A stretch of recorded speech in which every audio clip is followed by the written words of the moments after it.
Yes, people, what's going on? What's going on? Welcome back to the channel.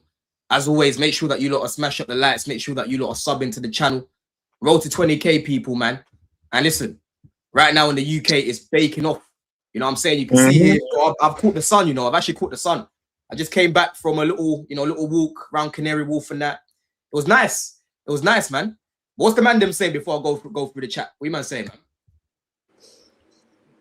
Yeah, same. No, it's humid, but sit in the garden, paddling pool, put your feet in, just chill out, soak up the rays. You know what I mean? Stick a iPod in or whatever. You know what I mean? Just iPod. I'm just doing 08, man. Hey, iPod. Listen, just continue that shit, man. Hey, just continue that shit. You can say what you want. I've still got an iPod Classic 160 gigabyte. They don't even make those anymore. Okay, that's my private. All right, I'm just saying that's all. It still works. All right, I mean, it's still better than any iPod today. The battery lasts. That's what it is. You still got the classic thing. You still use the classic thing. You know what? Yes, my sister still got one as well. You know, my sister still got one. They discontinued it. That's old school. That's old school. Yeah, old school, bro. The old heads will have that. They'll have that.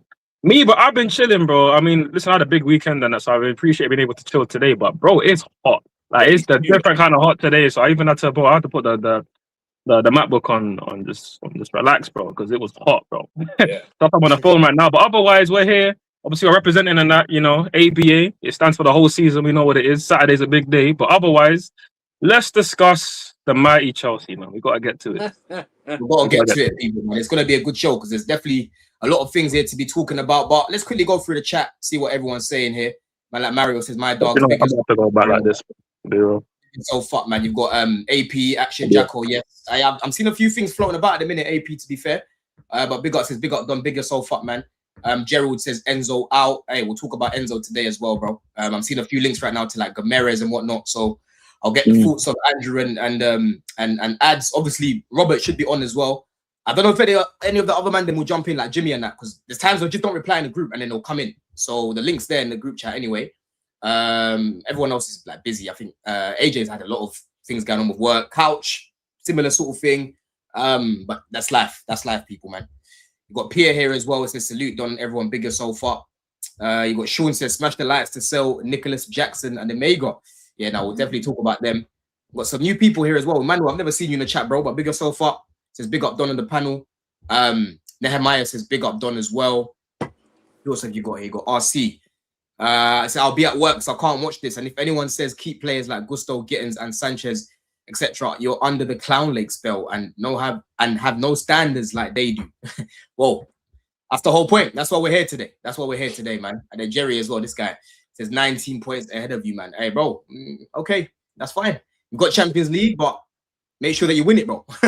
You know what I'm saying? Make sure that you win it, bro. All start at 0 in August. All start at 0. All starts at 0, bro. Yeah. But let's quickly talk about the other day in it. You know what I mean? Let's quickly talk about that game against Sunderland. Yeah. And I don't even want to do too much. Like, I did my review the other day. I didn't even overanalyze the game. I just looked at that game like it's just it's a connotation of our season. The red card, the poor defending for both the goals, right? The way people just don't give a shit, the lack of creativity, everything in that game was like. Like when you go watch pantomime and at the end, the end comes now and everyone bows and they put the curtains, yeah. That's legit what these guys did, bro. They all bowed and said, yeah, this is our performance. What a performance, yeah. It was nothing new because I was going on SDS, man. I was going on SDS and they were asking me how many more games you win. I said we're not going to win no more games in the season. I even predicted that we were going to lose against Tottenham at first, and then I said, you know what, it's Tottenham. It will be a draw. You know what I'm saying? It'll be a draw. That's what I said at the time, right? But these guys proved me wrong. And in that game, let's be real, bro. Tottenham, they had opportunities to do better. But against a better team, and it's not Randall Mwani and these sort of guys, bro. They do better, bro. Fucking Tell messing about in the final third as well. They would have beaten us, bro. If that's Man City, we lose. Yeah. Arsenal will probably lose. That's them. Yeah. Yeah. So I've been checked out. I've been saying for weeks now. As much as I was positive at the start of the season, I thought we'd compete people, right? I changed my take. I changed my take when we lost to Leeds. Again, I was at that fucking game, bro, when we lost 3-1 to them and when we drew to Bournemouth. That was in the same week. Because if you guys remember, we played Bournemouth that same week and we drew 0-0. And that game, I don't know how we lost, how we drew, sorry, because they had chances at yard. Yeah, they had chances to that first half, and we were just being saved, right? So I said top 5, we're a top 5 team. And then as time went on, bro, I'm seeing what's going on. I'm like, yo, these man, we're not gonna get top 5 no more. It's done.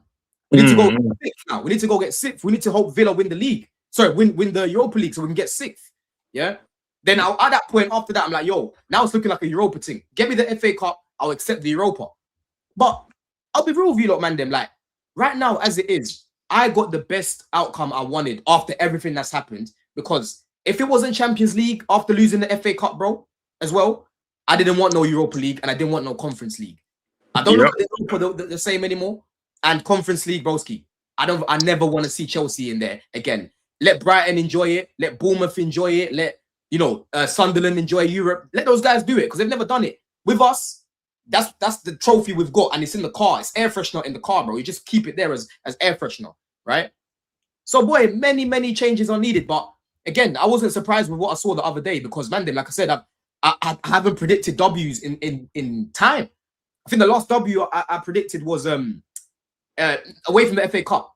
Oh, in the league, what was the last W I predicted, bro? I think I predicted to beat City. Yes, I predicted us to beat City. How was that your last prediction of a win, bro? Bro, actually, I predicted us to beat City, but that was just a hopium thing. Yeah. I'll be real. It was more hopium. And then I remember the week after we played United, I said we're gonna lose. I predicted we're gonna lose that game, bro. Yeah.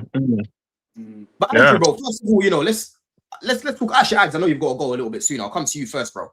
How did you feel after the game against Sunderland, bro? Like, did you feel much, or did you kind of mirror how I felt over time? I've mirrored how you felt for a long time because I wasn't predicting wins for a long time. Other than Tottenham, I just about said, we'll win because it's Tottenham and we always beat them at the bridge. But otherwise, no, I've mirrored how you felt for a long time. Again, we talked about this many a time, and it's at a point now where that game finished and I felt relief, bro. I was happy because it's like that's the end of the season. Like it's what we've been waiting for, bro. Because I'll be real, it's just been pain and misery when it comes to watching Chelsea games and watching 90-minute full games. It's long, bro. It's real long. But again, we're here watching out of habit. Obviously, big up the chat. The chat here, they kind of keep you going, to be fair. Or at least, be improved right when it comes to certain players or whatever kind of keeps you going too. Because other than that, all we had was the FA Cup final, which again, you were confident for. I was very confident for. And we did play a good game, but we ended up losing. I was not confident, bro. I wasn't confident. You weren't? Oh, fairs. No, I was confident. I predicted 2-1, but I said my heart's telling me 2-1. My head's telling me 2-1 City. But I said 2-1 to Chelsea, my heart. That's what I said. But it was more of a hoping thing. It was more of a hoping thing, bro. It was Wembley. I had to back it. It was Wembley. I had to back it. Yeah, you went, bro. I was going to go, but I ended up watching it with my mates. Obviously, I watched it with Jem and that. But listen, I was down for the cause of winning the FA Cup because that meant something to me in terms of winning a trophy. And I knew the players cared. That's why I was confident against Leeds. I was very confident against City. But, we actually played a good game, so they performed like I thought they would. It just our attack let us down once again. And then they had a moment of magic. But again, with this game, I don't care that Palmer scored. Man think, ads, Palmer scored. He's got 10 goals now. That's the 3 test seasons in a row. I'm like, shut your dirty mouth, bro. Who are you talking to about Cole Palmer in May? In May, you're talking about Cole Palmer, bro. I was waiting for Cole Palmer when it was Christmas, bro, to do something for me. It's hot outside, bro. It's boiling outside. I'm still looking at my MacBook now. It's cool, but if I put on the video camera, it starts boiling, bro. Like, you're talking to me about Cole Palmer in May. That's what I'm saying, bro. So, for me, the season's done. I have relief that it's over now. And you're right. It's better that we're out of everything and we have a new clean slate for the new manager to come into. That's better for everybody. So as far as, the Sunderland game, it doesn't really matter. The season is obviously done. It's an embarrassing season. For me, it's the most painful season probably of my whole life watching Chelsea, to be honest. Because we finished lower with, what was it? Poch? We finished lower or Potter? Or maybe Lampard? I don't know. There's been some bad seasons. We didn't get 60 points this time, but we didn't get 60 points, bro. Is this the lowest points return? I don't think it is on the clear. Well, lastly, because Andrew would know all these facts, because Andrew knows all these facts, right? But last thing for me is wrap the season. Under Clear Lake, it's actually not the lowest. The 20 to 23 is the lowest. It's not. Nah, yeah. When we finished 12th, we got lower, bro. Because remember, we was fighting for 40 points, bro. Something like that, yeah. Fairs, yeah, but we haven't hit 70. We haven't hit 70 since we haven't hit over 70 since we won the damn competition. That's bad. That's real bad. And to be fair, I guess our points return. Maybe under Sarri. No, Sarri, we were actually good. And to be fair, I think this season feels the worst. You know what it is? You're right, actually. To be fair, because we obviously have had some better seasons in terms of. Sorry, was a very good season. So that's why we went lower. Obviously, we've had worse seasons because we were fighting relegation at one point, right? And with whichever manager it was, the race maybe for 40, Poch. But obviously, with this season, why this feels the worst is because we were all there at the start of the season when we said that we only needed a few pieces to fix, and we had injuries. Then November, we were in a title race, if you can be in a title race in November, but we were at least 3 points from top. Could have beat Arsenal to go top, and we've seen how our season went. We've also seen how their season went. So, like I said, it's a long season, long summer, but at least we got the World Cup in it. That's what I can say, bro. Yeah, man. But bro, it's honestly, Andrew. Like, listen, you've been what? Yeah, big up Robert. Bro. Big up Robert. Big up the chat. Big up the panel. Except ads. Big up. All love for everybody. Okay. Just be careful with your words today. Just be careful. Use them wisely. Hey, I'm telling you, bro. So Andrew, listen. We all know Rob started watching Chelsea in 2018, bro, because the way he talks about Lampard. No, 2021. Get it right. You weren't watching them times, yeah. So I'm gonna come to Andrew first, innit? Because Andrew, bro, this season, yeah, for Arsenal to go and win the league, right?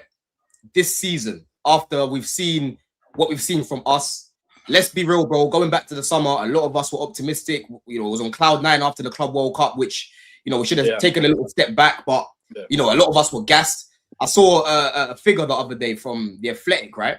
Apparently 98% of Chelsea fans that they asked like this poll to about how optimistic they are for the season. Bro, Chelsea were number 1 with 98%, right? Mm-hmm. There's only 2% of Chelsea fans on that poll that were feeling pessimistic about the season, bro. Yeah. And rightly so, But how is it? How does this season rank for you, considering you've been watching Chelsea for a long time, bro? Like longer than all of us, like I've said, right? And especially with what's happened with Arsenal as well, bro. It's a double whammy. It sort of feels like before Roman, in terms of that, I knew there was a ceiling to us. We would be maybe good in a cup every other year, and we'd finish like 6th or 7th in the UEFA Cup spots, and Arsenal would win the league. It's nearly like that, but it's not. It's worse because we're lower. So we're 10th. We're actually lower. Back at that time, I knew we had like a ceiling, that we weren't going to get any further. We weren't going to be in a title race, So, but then everything else has happened since then, and then you get the full sense of something could happen after the Club World Cup, and then just catastrophic decisions by the ownership in terms of the direction, in terms of the recruitment, in terms of sacking the coach or having the coach leave for non-footballing reasons on the pitch and stuff like that. And then you hire an inept.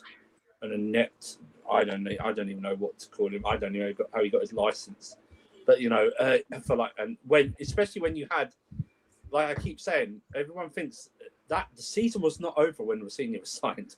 It was not over. It could have been a good season still. Still in the Champions League. Got to finish that. Hadn't played the first leg of the semi-final of the Carabao Cup yet against Arsenal. Decent in the Champions League places, in the league and the FA Cup. But going to Sunday's game, if we'd actually drawn level, we'd be in the Europa League. Mad.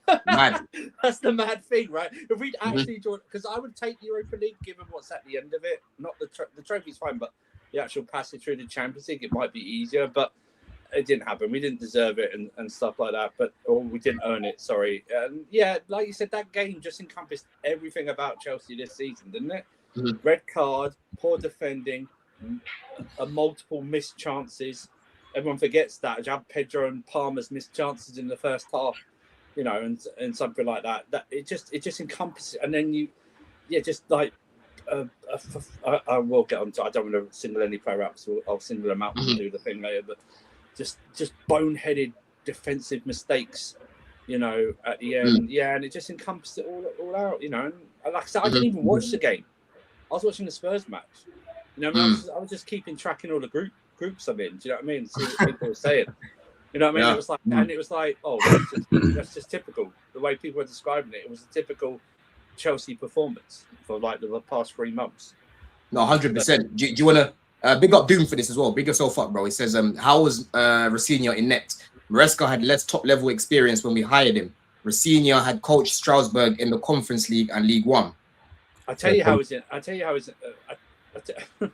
inept when he's coming out with League on. Sorry. He's coming out with these weird sayings about the ball and managing and all this shit and stuff like that. The problem is, you're right.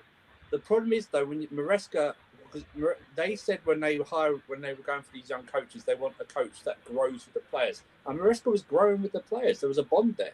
There was a bond there, no matter what anyone says. And when you break that bond, I think they'll be nice to Rocinha at the start, but then they just stopped listening to him, and it showed, right? That showed their professionalism and their pride. They just downed tools under him, right? They just showed they weren't listening, and he hasn't got the moxie. That's what I'm saying. If you'd hired an actual coach with a bit of pedigree, the season might have been different, guys. It might have been totally different. Because I swear, if we kept Maresca or got a decent coach, we're in the Champions League places with this squad. We're in the Champions League places. The way other teams are playing, we're in the Champions League places. I don't care what anyone says. Do you know what I mean? With who? With Maresca? I said if somehow they worked it out with Maresca, like they'd actually talked both sides. I'm not blaming one side particularly. I'm blaming both sides, right? They'd actually talked and figured out. Even if they said, we'll stick with each other to the end of the season and you go in the summer. Do you know what I mean? Like something like that.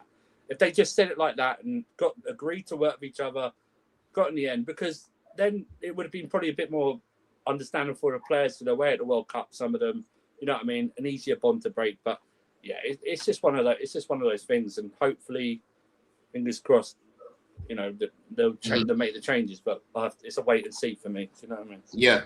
No. You made some fair points, man. I think again when we spoke about Cucu and Enzo coming out of the interview before, and they were talking about Maresca, people were like, "Oh, look, they crashing Rocinha and that." And I said, "Bro, I don't even think they're coming for Rocinha right now. I think they're just coming for the owners, because they're looking at the ownership and they're saying, bro, we want stability." Many of these players, Reece came out himself, and we'll talk about Reece after, because some of the comments he's made I've not been happy with, right? This guy he ain't the captain for me, innit? So we'll talk about that more, right? But these guys want stability. It don't matter, bro. Rocinha, again, Andrew, it would have been better if they brought in a guy like an Alonso. I think maybe the season could have been saved. Yeah. There shouldn't have been no Maresca leaving this season. Right, It all comes from the top, and that's the point that these guys were making. Clash. It wasn't so much about exactly. It wasn't so much about Rocinha. They don't give a fuck about Rocinha. It was more about what's going on, like the stability, and you man are legit wasting my career. You're just wasting my career, bro. I'm gonna come to you, Rob, anyway, because you're one of the people at the minute, right, who are still very much blue coat in. I still see you saying my elite directors and all of these things, bro. I want to quickly talk about this, yeah? This is from Martin Ziegler, The Times. It says, pound for pound, only Wolves have performed worse than Chelsea this season, right? So, big fact. Yeah, so only Wolves have performed worse than Chelsea this season. So he says here, Chelsea's underachievement this season has been highlighted by a financial analysis that says only Wolves have performed worse in the Premier League compared to the money splashed out by the top flight's biggest spenders. Despite spending 637 million on wages, transfers, and agent fees, Chelsea finished 10th, 33 points behind Arsenal, the champions, and missed out on Europe. Sunderland's achievement in qualifying for the Europa League spot secured them billing as the best value for money along with Arsenal, followed by Brentford, Bournemouth, Brighton, and then after Wolves and Chelsea, Burnley were the next worst performing, followed by Spurs. So you guys can see here, this is a table. Where are Liverpool on that? I can't see it on my screen. Where are Liverpool on that list? Liverpool near the bottom as well. Okay. Liverpool near the bottom. So Liverpool here. We're only Wolves, bro. You can see, Wolves, look at this, bro. The projected points, the projected points for Chelsea this season was, where is it? So the projected points was 47, right? Actual points, 74. Minus 27. That's the difference. Oh, wow. Yeah, that's horrible.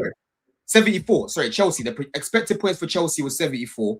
And the expected point is higher than Arsenal's. Say that again, bro. Our expected point was the highest in the league. Our expected points was 74. Yeah, above Arsenal. Yeah, above Arsenal. Yeah. So and you see Arsenal's projected points was 67. Yeah, they got 85 points, so it's plus 18. So you can see this if you look at this as minus goal difference. Wolves have minus 27 goal difference, and we have minus 22 points difference, bro. You know what I'm saying? Okay. Can I say one quick thing before Rob comes in? Because obviously Rob should talk on this, right? But let's not like this is like the gospel here, this flipping metric, right? It gives you a little bit of an outlier, like in terms of like it gives you like an outline of what should happen. It's not everything by the book. Because Rob's gonna probably be like, oh, this means we should have won the league. It's all Maresca. No, we get it. Maybe the other teams should have done better than us. But the point is we've critically and massively underachieved.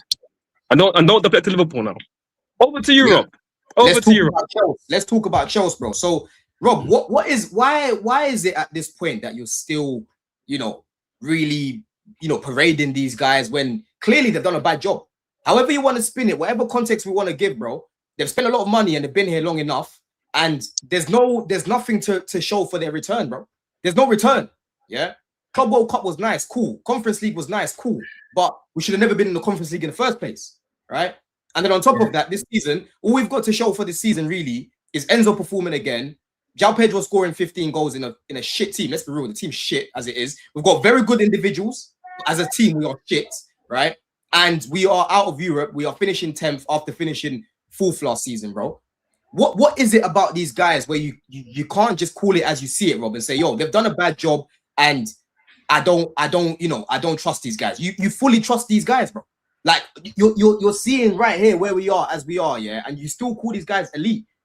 Why is it? Because a lot of people struggle to understand why. No, because I think the majority of people have been used to the Roman era where you spend and that breeds results instantaneously, right?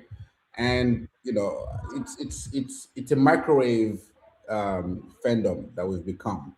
That spending money equals having success, right? At the expense of everything. If we spend money, we are supposed to obtain success. Whereas here's, I'm one of the few who think that a new ownership, right? New ownership is never going to take. People are expecting this ownership to deliver a title shine within 2 years or whatever. That's not realistic, right? It's not realistic. When a big figurehead at a football club leaves, it takes time. Man United have not won the league title since Sir Alex left, right? City, when they got taken over, took them. Bro, I'm gonna stop you right there because again, we are not talking about Man United right now. No, hold on,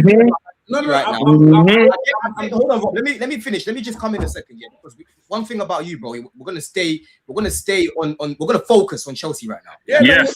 I get your point. Talk to him. I get your point. Man City, when they came in, okay, yes, at the beginning, they might have made mistakes and that before they saw all the success. I hear all of that, bro. Man United, yes, I get all their problems. They've been run horribly. But you're doing yourself here because you're giving an example of a team that was run by bankers, broski, right? They were run by bankers. Hold on, Rob. They had nobody up there that knew what they were doing. And that's why Sir Alex said, yo, I'm out of this bitch. Because, bro, it's going to get dark for me. Yeah, all my powers, they're finished now, right? My powers here are done. I've got a cut because I know where this is heading. So, Man United are where they are. You don't know United longer than I did. So, Rob, I'm again, we're focusing on Chelsea, but I'm just debunking this thing about trying to bring up other teams. Man United haven't won the league this past decade. Why are you going to Man United? Because you mentioned them, I want you to focus on Chelsea. Stop mentioning other clubs right now. Yeah, Mm-hmm. Man United are where they are, and they are behind them. Let me finish my point. Yeah, Rob, don't interrupt, Rob. Don't interrupt. Yeah? I will come back and let you finish, but I'm just saying to you, focus on Chelsea today, bro. Stop this Man United stuff. They are where they are. They are where they are, Rob, because they had shit recruitment. They were signing terrible players. They were overpaying players. They were sacking managers, bringing in just any guy, giving these guys big contracts. Bro, they weren't run well. And that's why now Ineos are trying to be a little bit more streamlined, a little bit more structured. And now you're starting to see, okay, they're on their, they should be on their way up. They should be on their way up, right? So again, go back to Chelsea now. Like I've said to you, bro, this season, factually, yeah, only Wolves have underperformed worse than what was expected. Only Wolves, bro, and Wolves are getting relegated, right? Where does all this hope and defending still come from, bro? I'm struggling to understand how you can still be defending these guys. I think if you let me finish my point originally that I was making is it takes time. Big up Jimmy, man. it takes time for a project to bear fruit, especially when a new ownership comes. It's been proven all across football. It takes time. It's not gonna come in 2 years. It's not gonna come. It hardly ever comes in 3. It hardly ever comes in less than 5. It takes time for what time? What time? You tell me 4 years is not reasonable. Be careful, Rob. Be careful. Be careful. I'm saying you can put 4 years. You can put, like you've seen when new coaches, new ownership. It takes time. Some takes longer than 10 years. Find me a river, man. Rob, I'm not saying win the league in 4 years. What I'm saying is, at this point, we should be competing. Is that not reasonable amount of time to be competing after being here for 4 years? I've been multiple windows. I've been multiple windows. Is it not reasonable? Is it not reasonable, Rob? I am 100%. I'm 100% in agreement with you. Yes, it's a reasonable time to be competing within 4 years. It is reasonable. Right? So then why do you still defend them the way that you do, bro? That's what I'm saying. Why do you still defend them? And why are you still so pro blue coal if you agree that it's more than enough time now? We should be doing better. Why do you still defend these guys, bro? I didn't say it's more enough. I said it's reasonable. There's a difference, right? If it's a reasonable amount of time, yes. If it happens, then yes, kudos.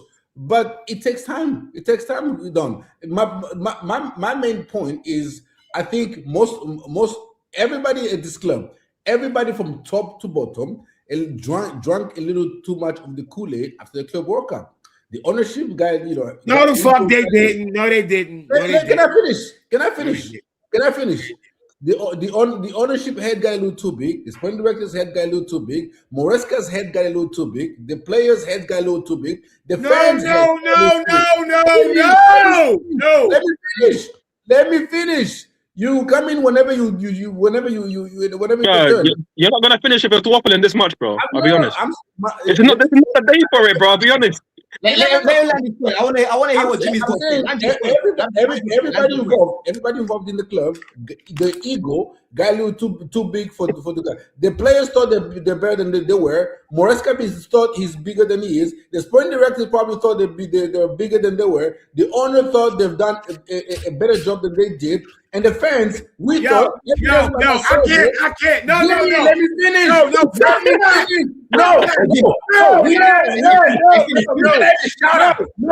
finish. No, we're not doing this. Jimmy, you let me finish. You come right there. Don't interrupt me. Don't say that line again. You've been going for like 5 minutes. That line again. No, you're not doing this today. Move on. You've been going for 5 minutes. That line again. Jim, last point. Let him finish, Jim. Let me finish my point. It's been 5 minutes to be waffling. 5 minutes to be waffling, by the way. Finish your point, bro. Get to the point. Finish your point. I'm getting to my point.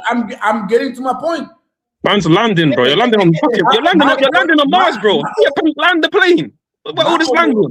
My overall point is everybody in this club became the ego got a little too big after the club World Cup. And that's why we found ourselves in the position we were in, because egos clashed from fans to manager to players to sporting directors. Fans ego cannot match.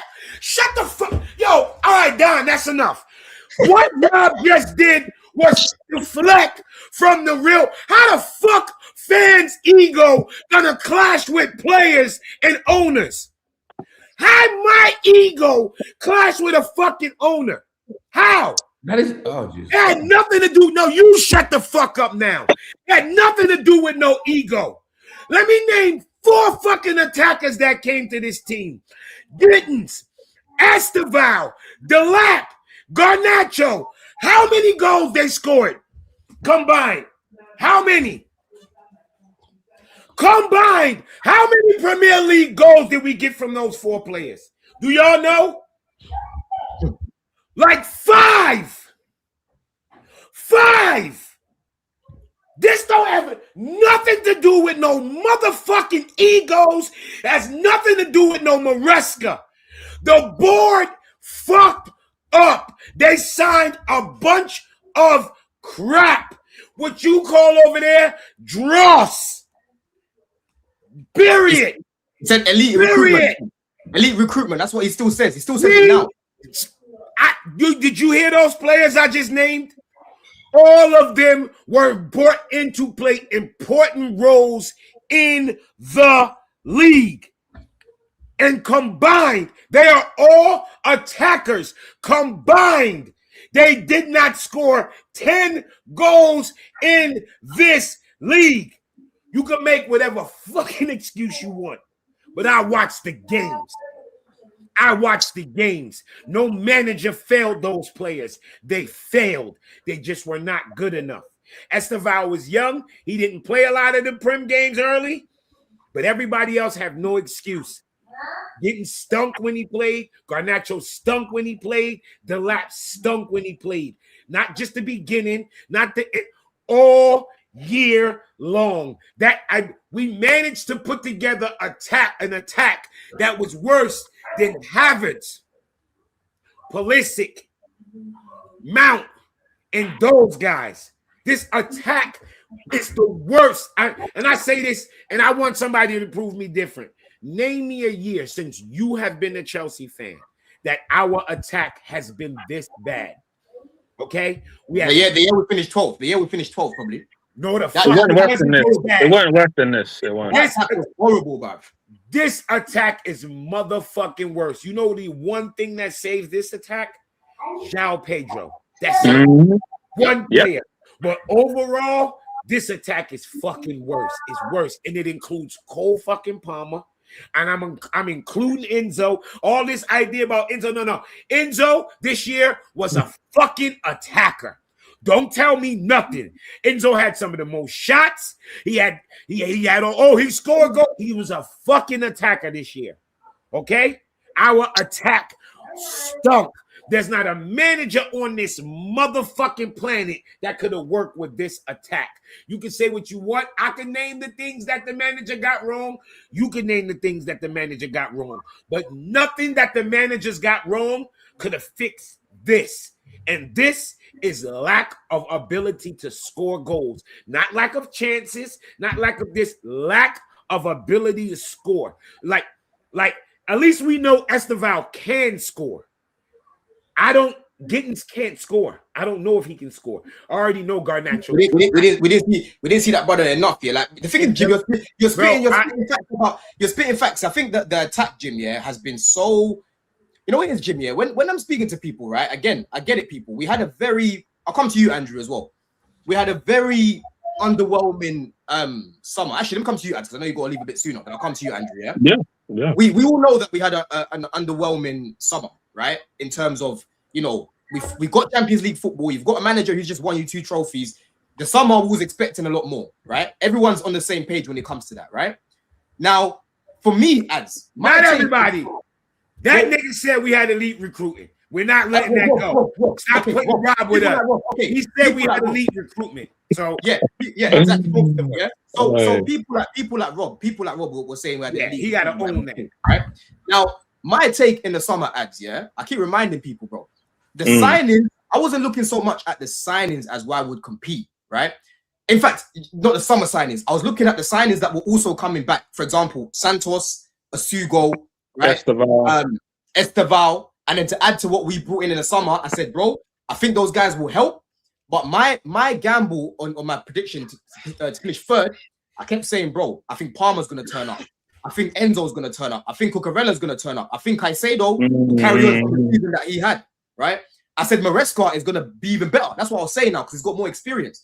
I said I think Maresca will use a 4-3-3 a lot more, because our centre-backs, when we designed a replacement for Cole, I kept telling you, man, the attack and the midfield, it needs to carry our team, because our centre-backs, bro, it's a meaty collection back there, bro. Yeah? Meaty collection. So our midfield, Maresca needs to make sure he's playing a 4-3-3 a lot to protect the centre-backs. So I need to be seeing Santos. I need to be seeing Asugo. I was bigging up the midfield. I said, yo, Lavia's not available, but they've actually got guys now that can play. Asugo, unfortunately, got injured early, if you guys remember, for months, right? Yeah. And then Santos wasn't being played by Maresca. You know what I'm saying? So that side, we didn't really see it much, right? But when you look at the season ads, there's been so many players here, right? And that's why I look at Alonso, because people are talking about the signings that we need to bring in. Bro, he's got a job on his hands of improving a lot of the key players here who have not performed this season, bro. Like Palmer, man, I'm talking about Palmer. Man, I'm saying that anointing oil. He's not anointed this season, bro. Yeah, he's not anointed this season. It's palm oil, bro. It's palm oil. We know what that is, bro. Palm oil, all that stuff, bro. Like Cucu, I think will be gone, but he has a task on his hands of improving these players, because I'll be real, ads. The squad wasn't good enough to compete on all fronts, but I'm sorry, this team should not be 10th. Yeah, this team should not be 10th. So that tells you that something went wrong. A lot of players were not pulling up their weight, bro. Palmer, bro, I told you already. Man's got one assist. He's got 1 assist this season, bro. If I made Greasy Don, right? Let me just jump in there. And I said, everything you said, I pretty much fully agree with, bro. But I don't really want to say it now because we're at the end of the season. We've been saying this, bro. I'm tired. I'm also tired because it's hot. Bro, man had to change his eyes during this show because it's that hot, bro. My eyes just melted straight away, bro. Like, the point is we can talk about this again, but I've been talking about it all season. Obviously, what I will say is we're on 14 likes. I don't know how many people are watching right now live. Let me run that, bro. Yeah, we've got nearly 300 people here, bro. Yeah, we need. It must be behind us. We need way more than 14 likes. It must be wrong. It must be more than that. Let me see. Go, keep talking. But no, all I was gonna say is this is why, like, for me, when I come on these shows, it's more about talking about situations and what people have been saying, because you got people like Rob, who's conveniently ducked again, knowing that I'm going to be leaving soon. So he's ducked the show now. You ducked me, actually. Oh, now he's back. So that's good. So you can sit and listen to me, right, when I talk. Because obviously I tried to let you talk, even though you were waffling and trying to land your plane for like 5 minutes. That thing had turbulence, bro, and you crashed. You crash landed, bro. Not good. But big up the chat. Big up everybody that's watching, you know, like and subscribe. We need that. We need that more on the show. Big up Jimmy, he just joined as well.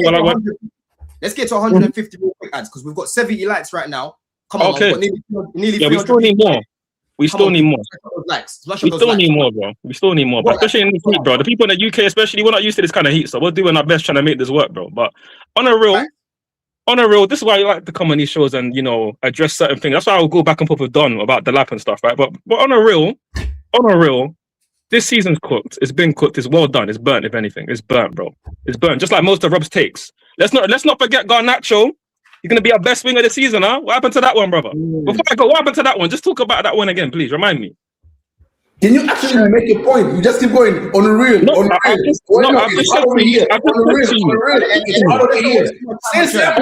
Answer my question. It's a simple question. What happened to Garnacho this season? Answer it in short, please. I said it was gonna be better than Gittins, and he wasn't better than Gittins. Right.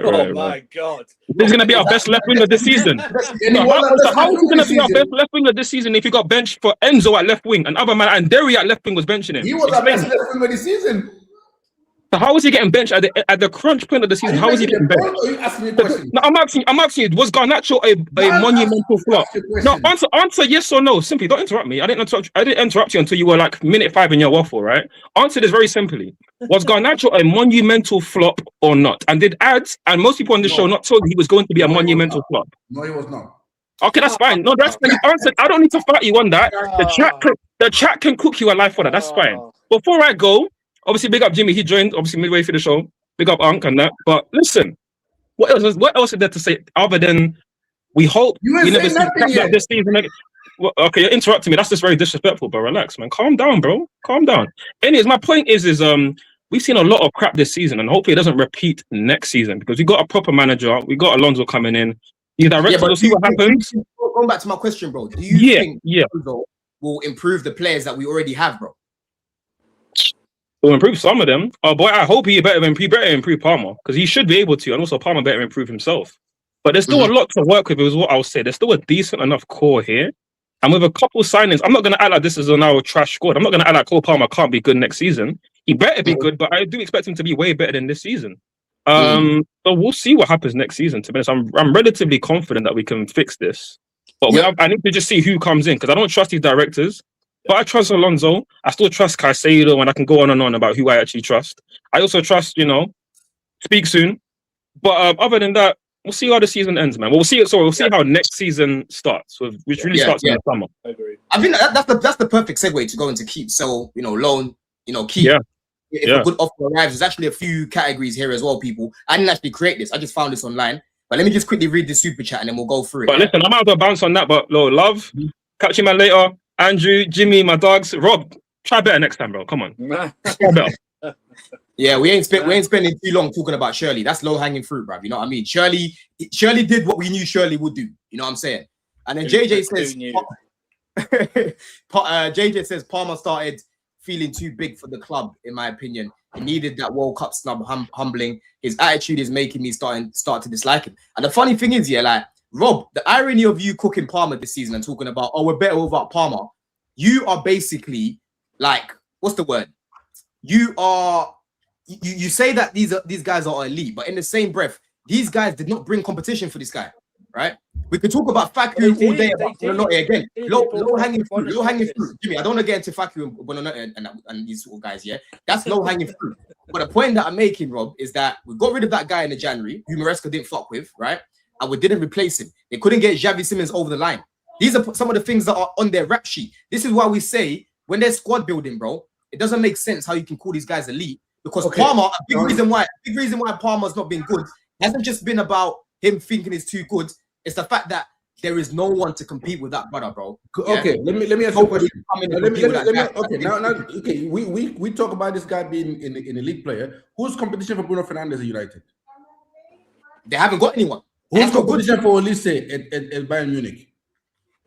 Olise, who have they got on that side, bro? Is it nobody? Right? Who's competition for Harry Kane? Nicholas Jackson, right? Yeah, what's your point there? You're trying to say that we should have competition for Palmer. Competition only means what I'm trying to say. Wait, you trying to make it seem? You trying to make it seem like competition? My point. You can come in. Let me hear the question. Jim, you listen. It will make you cook him even more. Rob, land your point. If you are a top player, you don't need to have competition to excel. You're supposed to excel. Competition or no competition, you're supposed to cook. Yeah, but that's not the point.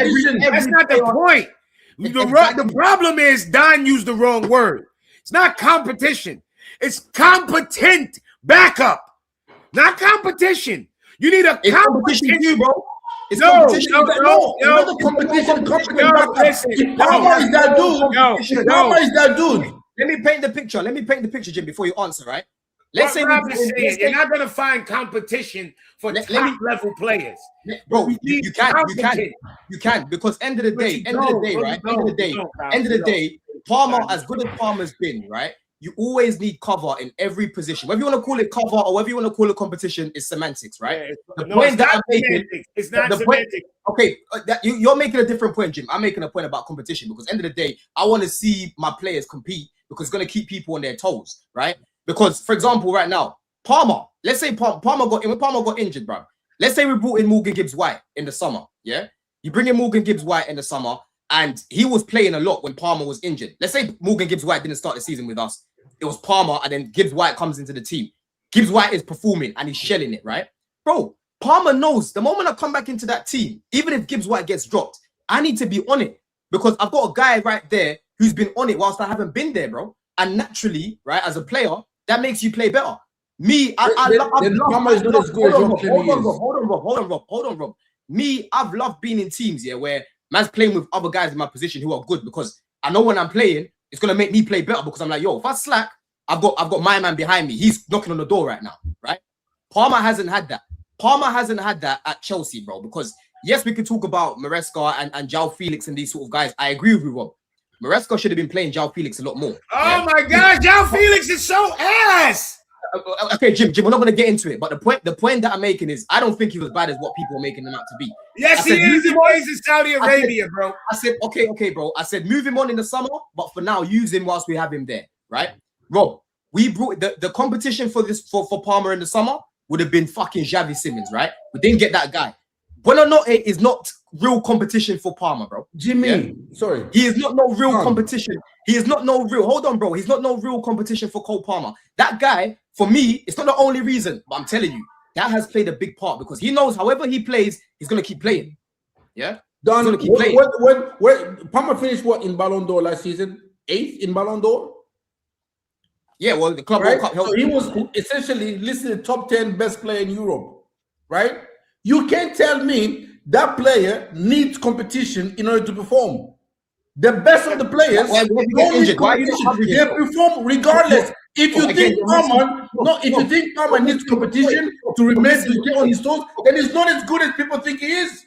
This is what you do, bro. This is again. You stop focusing on Palmer being a top player. We know that he is, We know this, bro. No one's disputing. Are you making excuses? Oh, If even because it doesn't I am saying that the point that I'm making is the way that these elite directors build the squad, building, bro. the way that exactly I'm talking about the squad building, the way that they built the can't squad. Catch that. He's talking about the squad building. He's not talking about Palmer. He's talking about about the squad building. Exactly, Rob. And that's when you try to confuse people and distract from the point. The point is there wasn't anyone competent enough to come in for Palmer when he was injured, right? And on top of that, bro, to compete with the guy. It's as simple as that. How is the squad building? How is the squad building preventing Palmer from performing? How is it? I've just told you how. No. If Palmer is good as he is, you can't tell me United squad building is performing. Let me explain to you. Okay, let me explain. All right, shut up and I'll explain. Shut up and I'll explain. You ready? Andrew, coming off that. I'm gonna tell you how it helps, Rob. If you don't know, who've been watching football all your life and who's the best player in your fucking church league, like you claim. When a player is playing bad, you bench them. You take them out of the firing line. It forces them to get their shit together, else they know they're not going on the pitch.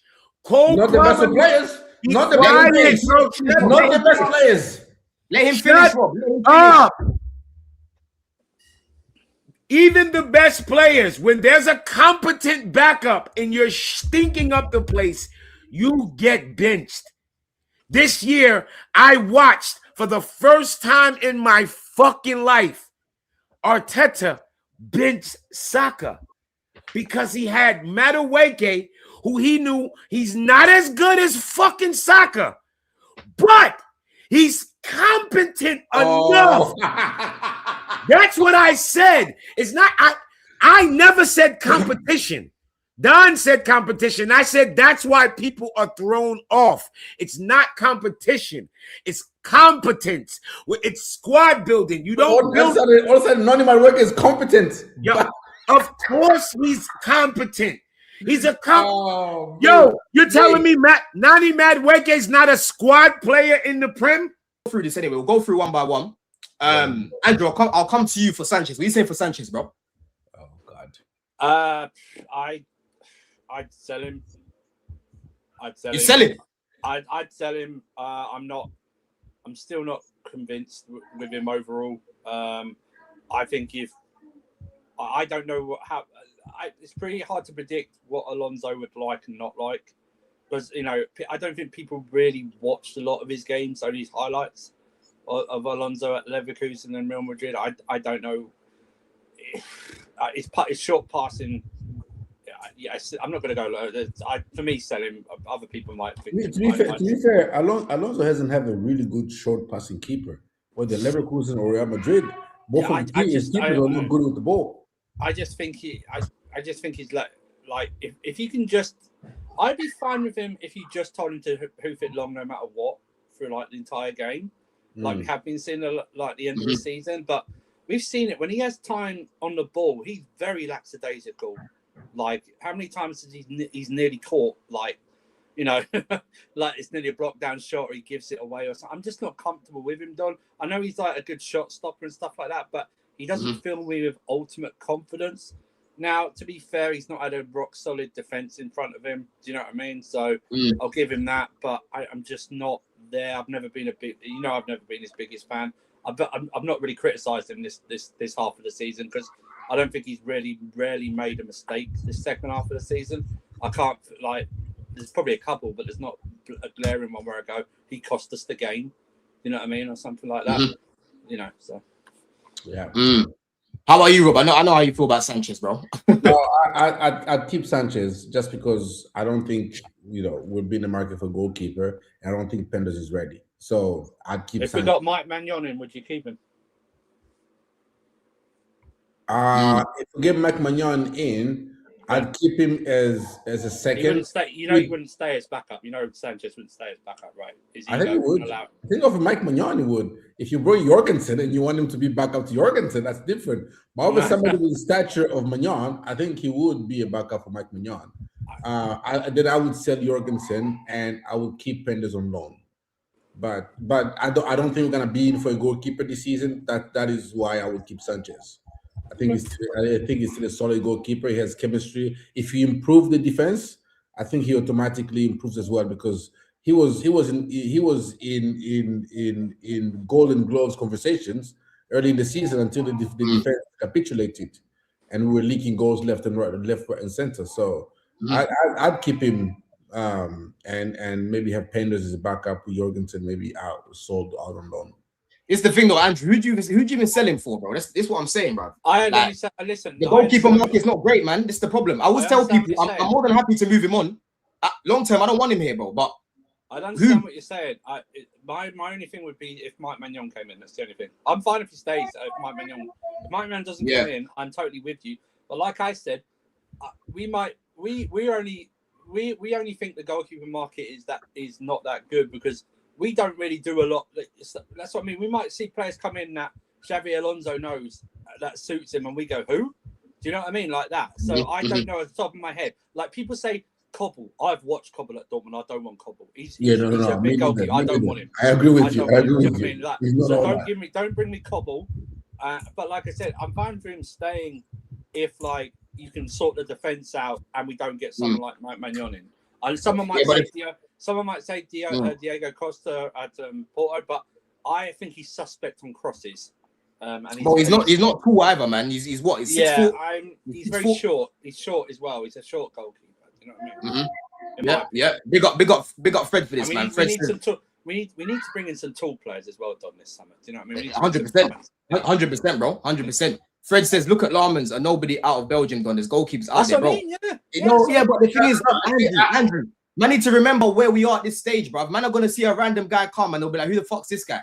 Right? Yeah, that's what I say. That's what I say to people. Have got to recognize this.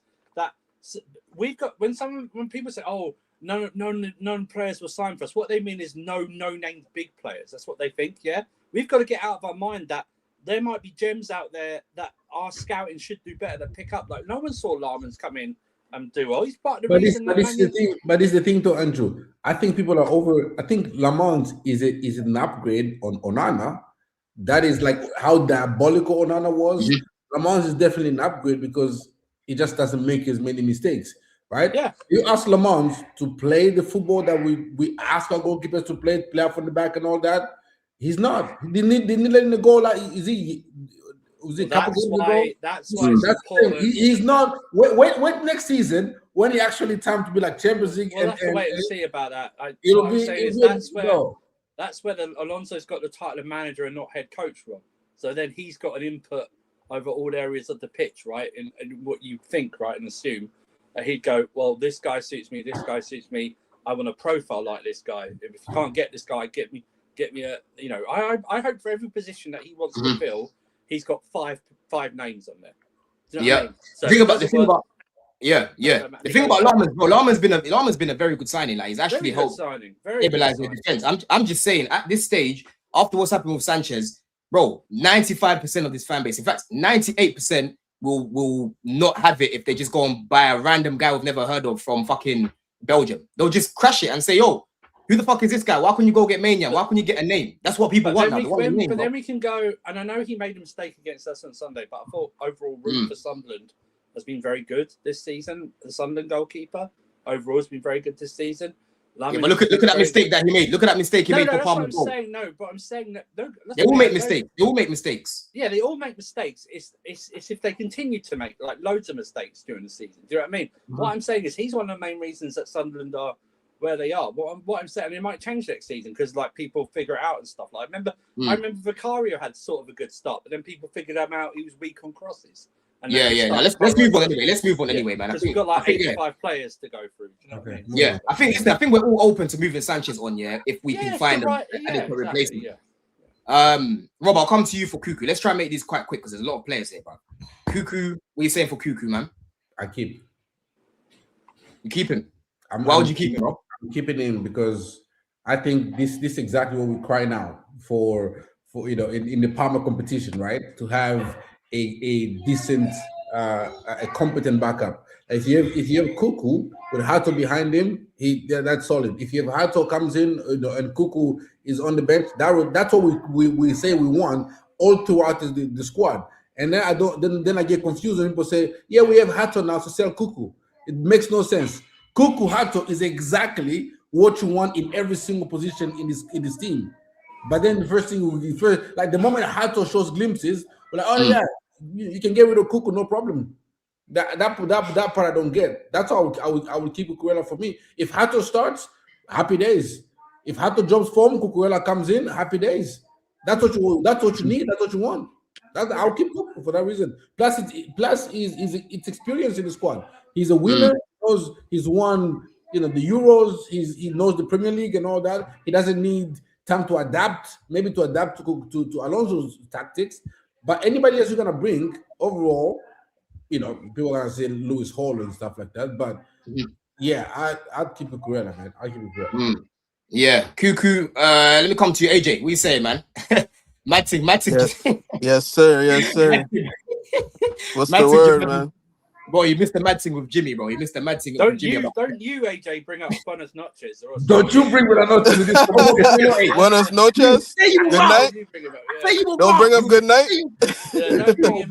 Say you were wrong about Buenos Noches. Say you were wrong. I'm like, bro, I don't know where you thought I was ranking Buenos Noches. All I said is, bro, man's here now. Play the guy whilst whilst we've got all these games. Remember, I kept saying that, AJ, in the group. I said, brother, he's here. Like, we need to keep everyone fit. I don't want guys to get injured, right? That's not unreasonable for me to say. But then he's going on as if I was saying Buenos Noches is going to be an amazing starter for us. He's exactly what we needed. I wasn't saying none of that shit, bro. I just said, these man fucked up with Xavi. Man's here now. Fucking use the guy and move him on. That's what I said. That's literally what I said. I'm just hoping that I can double my transfer window score from last season from a 2 to a 4.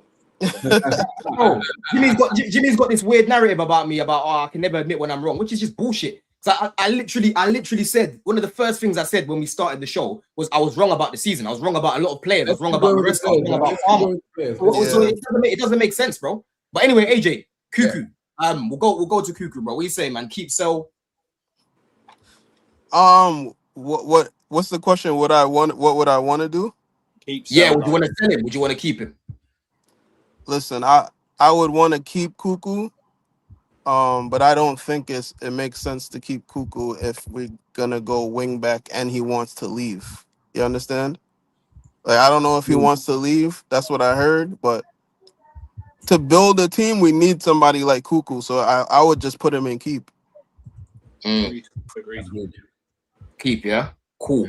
Yeah, I think we're all on the same page there, man. But realistically, do I think he's gonna stay? Nah.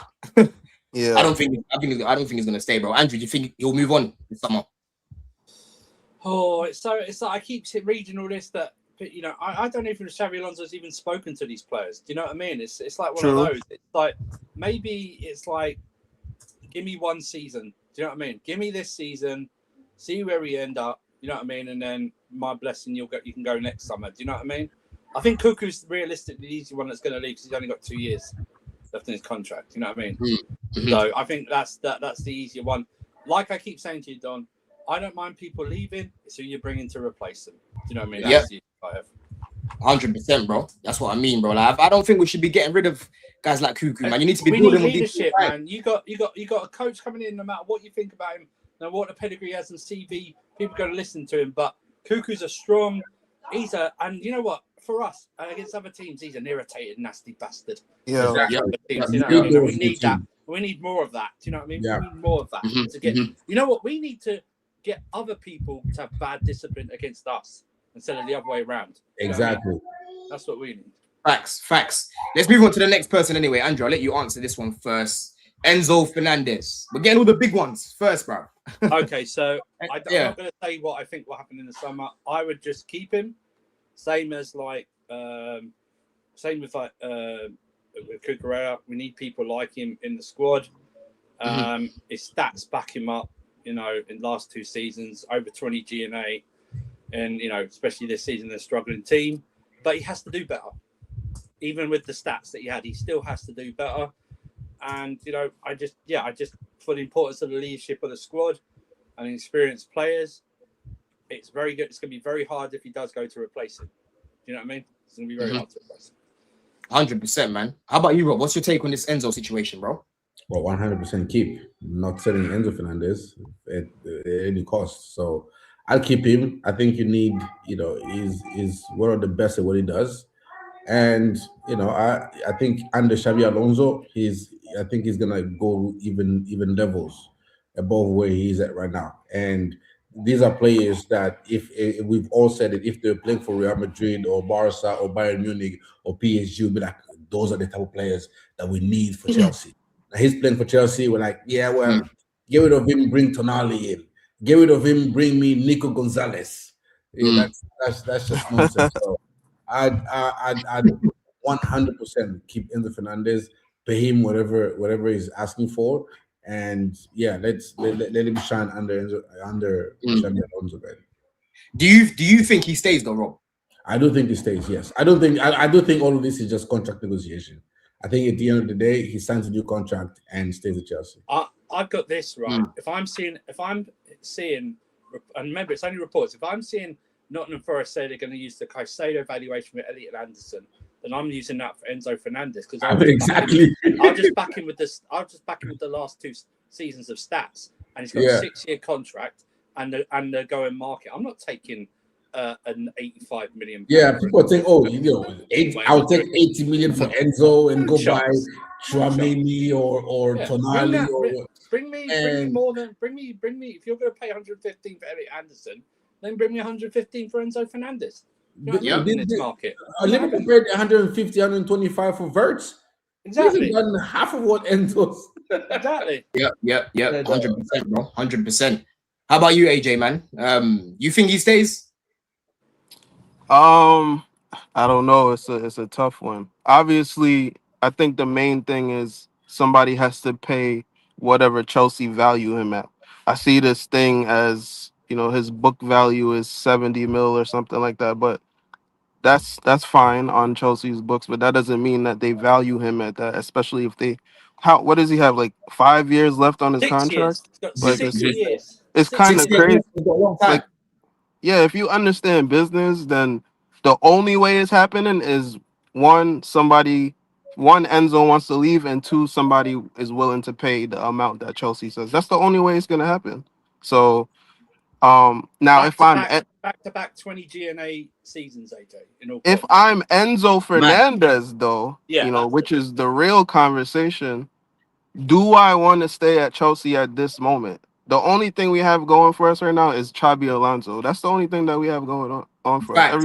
Everything that we talk about is, but Xabi, that's like the only reason that we got right now. So, and Enzo Fernandez is one of the people in world football who's trending upwards. You understand? So he kind of could, if big teams want him, big teams are probably going to want him. Where there's smoke, there be fire. And you see Real Madrid links, you see City links with Maresca. That's kind of easy, but still Maresca might want him. But Enzo Fernandez as a person, he's like, I'm balling. I've been here for 4 years. We haven't really done much. People want me, bigger clubs, more money. Like, it's so many reasons why. You understand? If you're Enzo Fernandez, right? It's Jose Mourinho at Real Madrid. Are you wanting to play for Jose Mourinho at Real Madrid, bro, in that circus? Real Madrid still comes selling into Man City. There's no way we're selling Man City. No way. So it's Real Madrid. So what if you Enzo Fernandez, you're sitting down? Would you rather play for Chelsea under Xabi Alonso or go to Real Madrid and play under Jose Mourinho? It's Real Madrid. But if Real Madrid say I want you, yeah, Real Madrid, but you're gonna go there and Lord have mercy, and Jose Mourinho is gonna be playing you football, and all you gotta be doing, you're not gonna be on the ball much to show. Hey, listen, bro. That's what I say, because I know we've got a lot of players to move on, but I'll just say this, like I said earlier. Alonso just sits down and says, "I know you feel like you want to go and stuff like that. Just give me 1 season." Yeah, give me 1 season. That's what it is. We're bringing in these type of players to help you and stuff like that. You're an important part of my. I don't know if Alonso even sees him like that, but if Alonso does, you're an important part of what I want to do here. You know what I mean? We have more time. So just give me the season. Just give me the season. But what happens after that season, though? Like, what do you mean? Give me the season. If we don't get in the Champions League, yeah. Then you can go. Then you go. You have my blessing. If you want to go, you want to go, and it'll We'll just have the conversation with the upper I up hear saying that. Enzo wants to The go. one more season thing always sounds good, but for the person, it's like it's almost like committing to 2 seasons. You understand? Because Yeah, if but we do well, now if we now get back, I'm gonna leave after we do well. You feel me? Sometimes you gotta. no. You go. Give me 1 season. I'll get us back in the Champions League where you want to play, and then we do the season back in the Champions League. Then he stays, right? You know what I mean? Yeah, man. Personally, Listen, I don't really see Madrid paying the money. I'll be surprised if they do.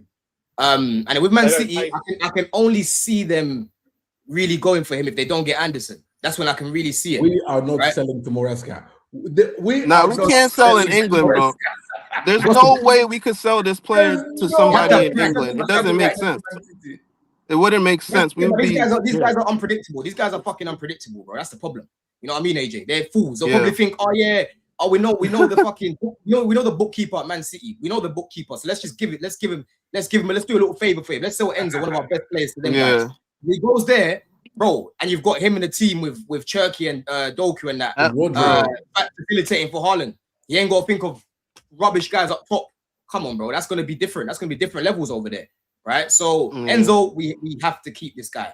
Personally, like I'm like 70-30 him staying. You know what I mean? We'll see what happens in it because we might get a bomb. I'm 50-50. Like, I'm super 50-50.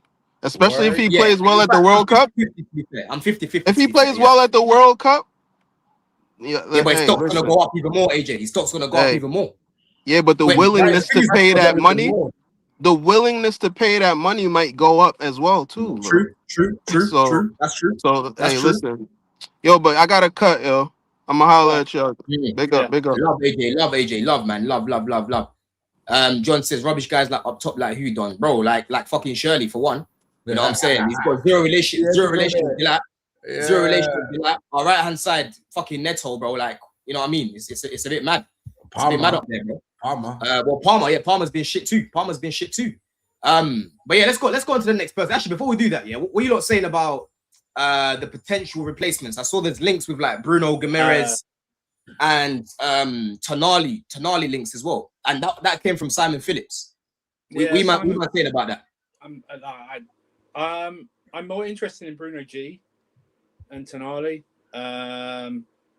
That's but people might go, why would you want to we'll get the thing? Why do you want to go to Chelsea? I think there's more chance of him getting into our team than other teams than I see because I don't think Liverpool will pay the money for him. I don't think City will pay the money for him if they're going to go for Elliot Anderson as well. And Liverpool, I think they're going for Wharton. I think Man United aren't going to go for him. They're going to go for cheaper options like Edison, Mateus Fernandes. But then he's like, that would make a big change, right, Rob? Because he's 29, 30 or something like that. Yeah. Going into it, that would be a big significant change, wouldn't it? Because we don't do that. Spend money on a 29-year-old or a 30-year-old. Yeah, it's very good. Yep. I've always wanted him ever since he went to Newcastle, even when he was at Lyon. I thought he's a very good player. Tonali's a mystery to me because I don't know what type of player he is. Yeah, because I've seen him. He's more of an all action type player, bro. He's up and down, air energy. Yeah, I've seen him do both jobs. Like I thought he was going to be the typical new defensive Italian midfielder when he's playing for Milan and the other clubs, and then I see him score wonder goals at Newcastle. Whatever happens, it wouldn't be both, but both deals will be incredibly expensive. Let me come back in as well, man. Let me come back in. I don't know what's going on with my camera. Give me 2 sets. We're going to keep going. I don't know what you feel, Rob. For me, the only player that I would bring in to replace Enzo Fernandez. Well, there's two.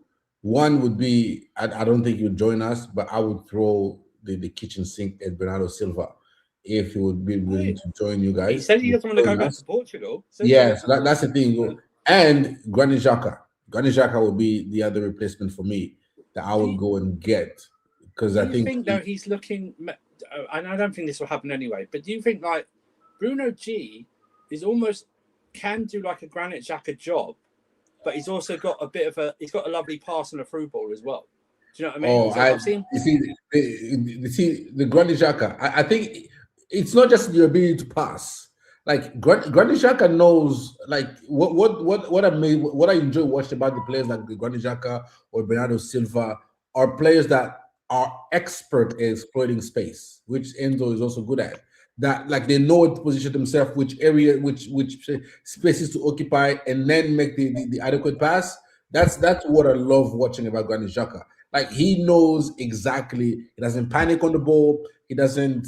He dictates play, and players know. Like if he was on the ball, I gotta make this run or that run, and do this and do that, because he will find you. And that you will need high IQ players like I that. think Enzo Fernandez, Bernardo Silva, those high IQ players are the ones I would take. I think Bruno G. I think because that Newcastle midfielder was him, Tonali, and Joe Linton is a very good balance. And actually, the way like Tonali got these goals and assists was that Bruno G was sometimes more staying like central in the defensive midfield. Yeah. He was. It might be something where people like often say to us, "Oh, we need to see." Like I know Don says it a lot. Like you can push Caicedo up a bit more. Do you know what I mean? As like an 8 or something, and you bring like someone like a Bruno G in. I just think like I don't know if they've added it on because they were talking about a Lewis Hall as well, and then they just added it on. I just think like we shouldn't be ruled out of it because we had a bad season. Newcastle won in Europe either.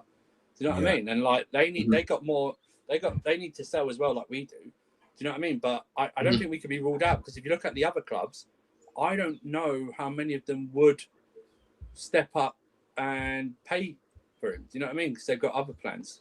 You know. Yeah. Now I hear it, man. I hear it, bro. Listen, we've got nearly 300. Let me run the lights real quick, Robbie. We've got nearly 300 people here. Big up everyone that's here every single time, man. Make sure you lot smash up the like. We're nowhere near 100 right now. We've got 87.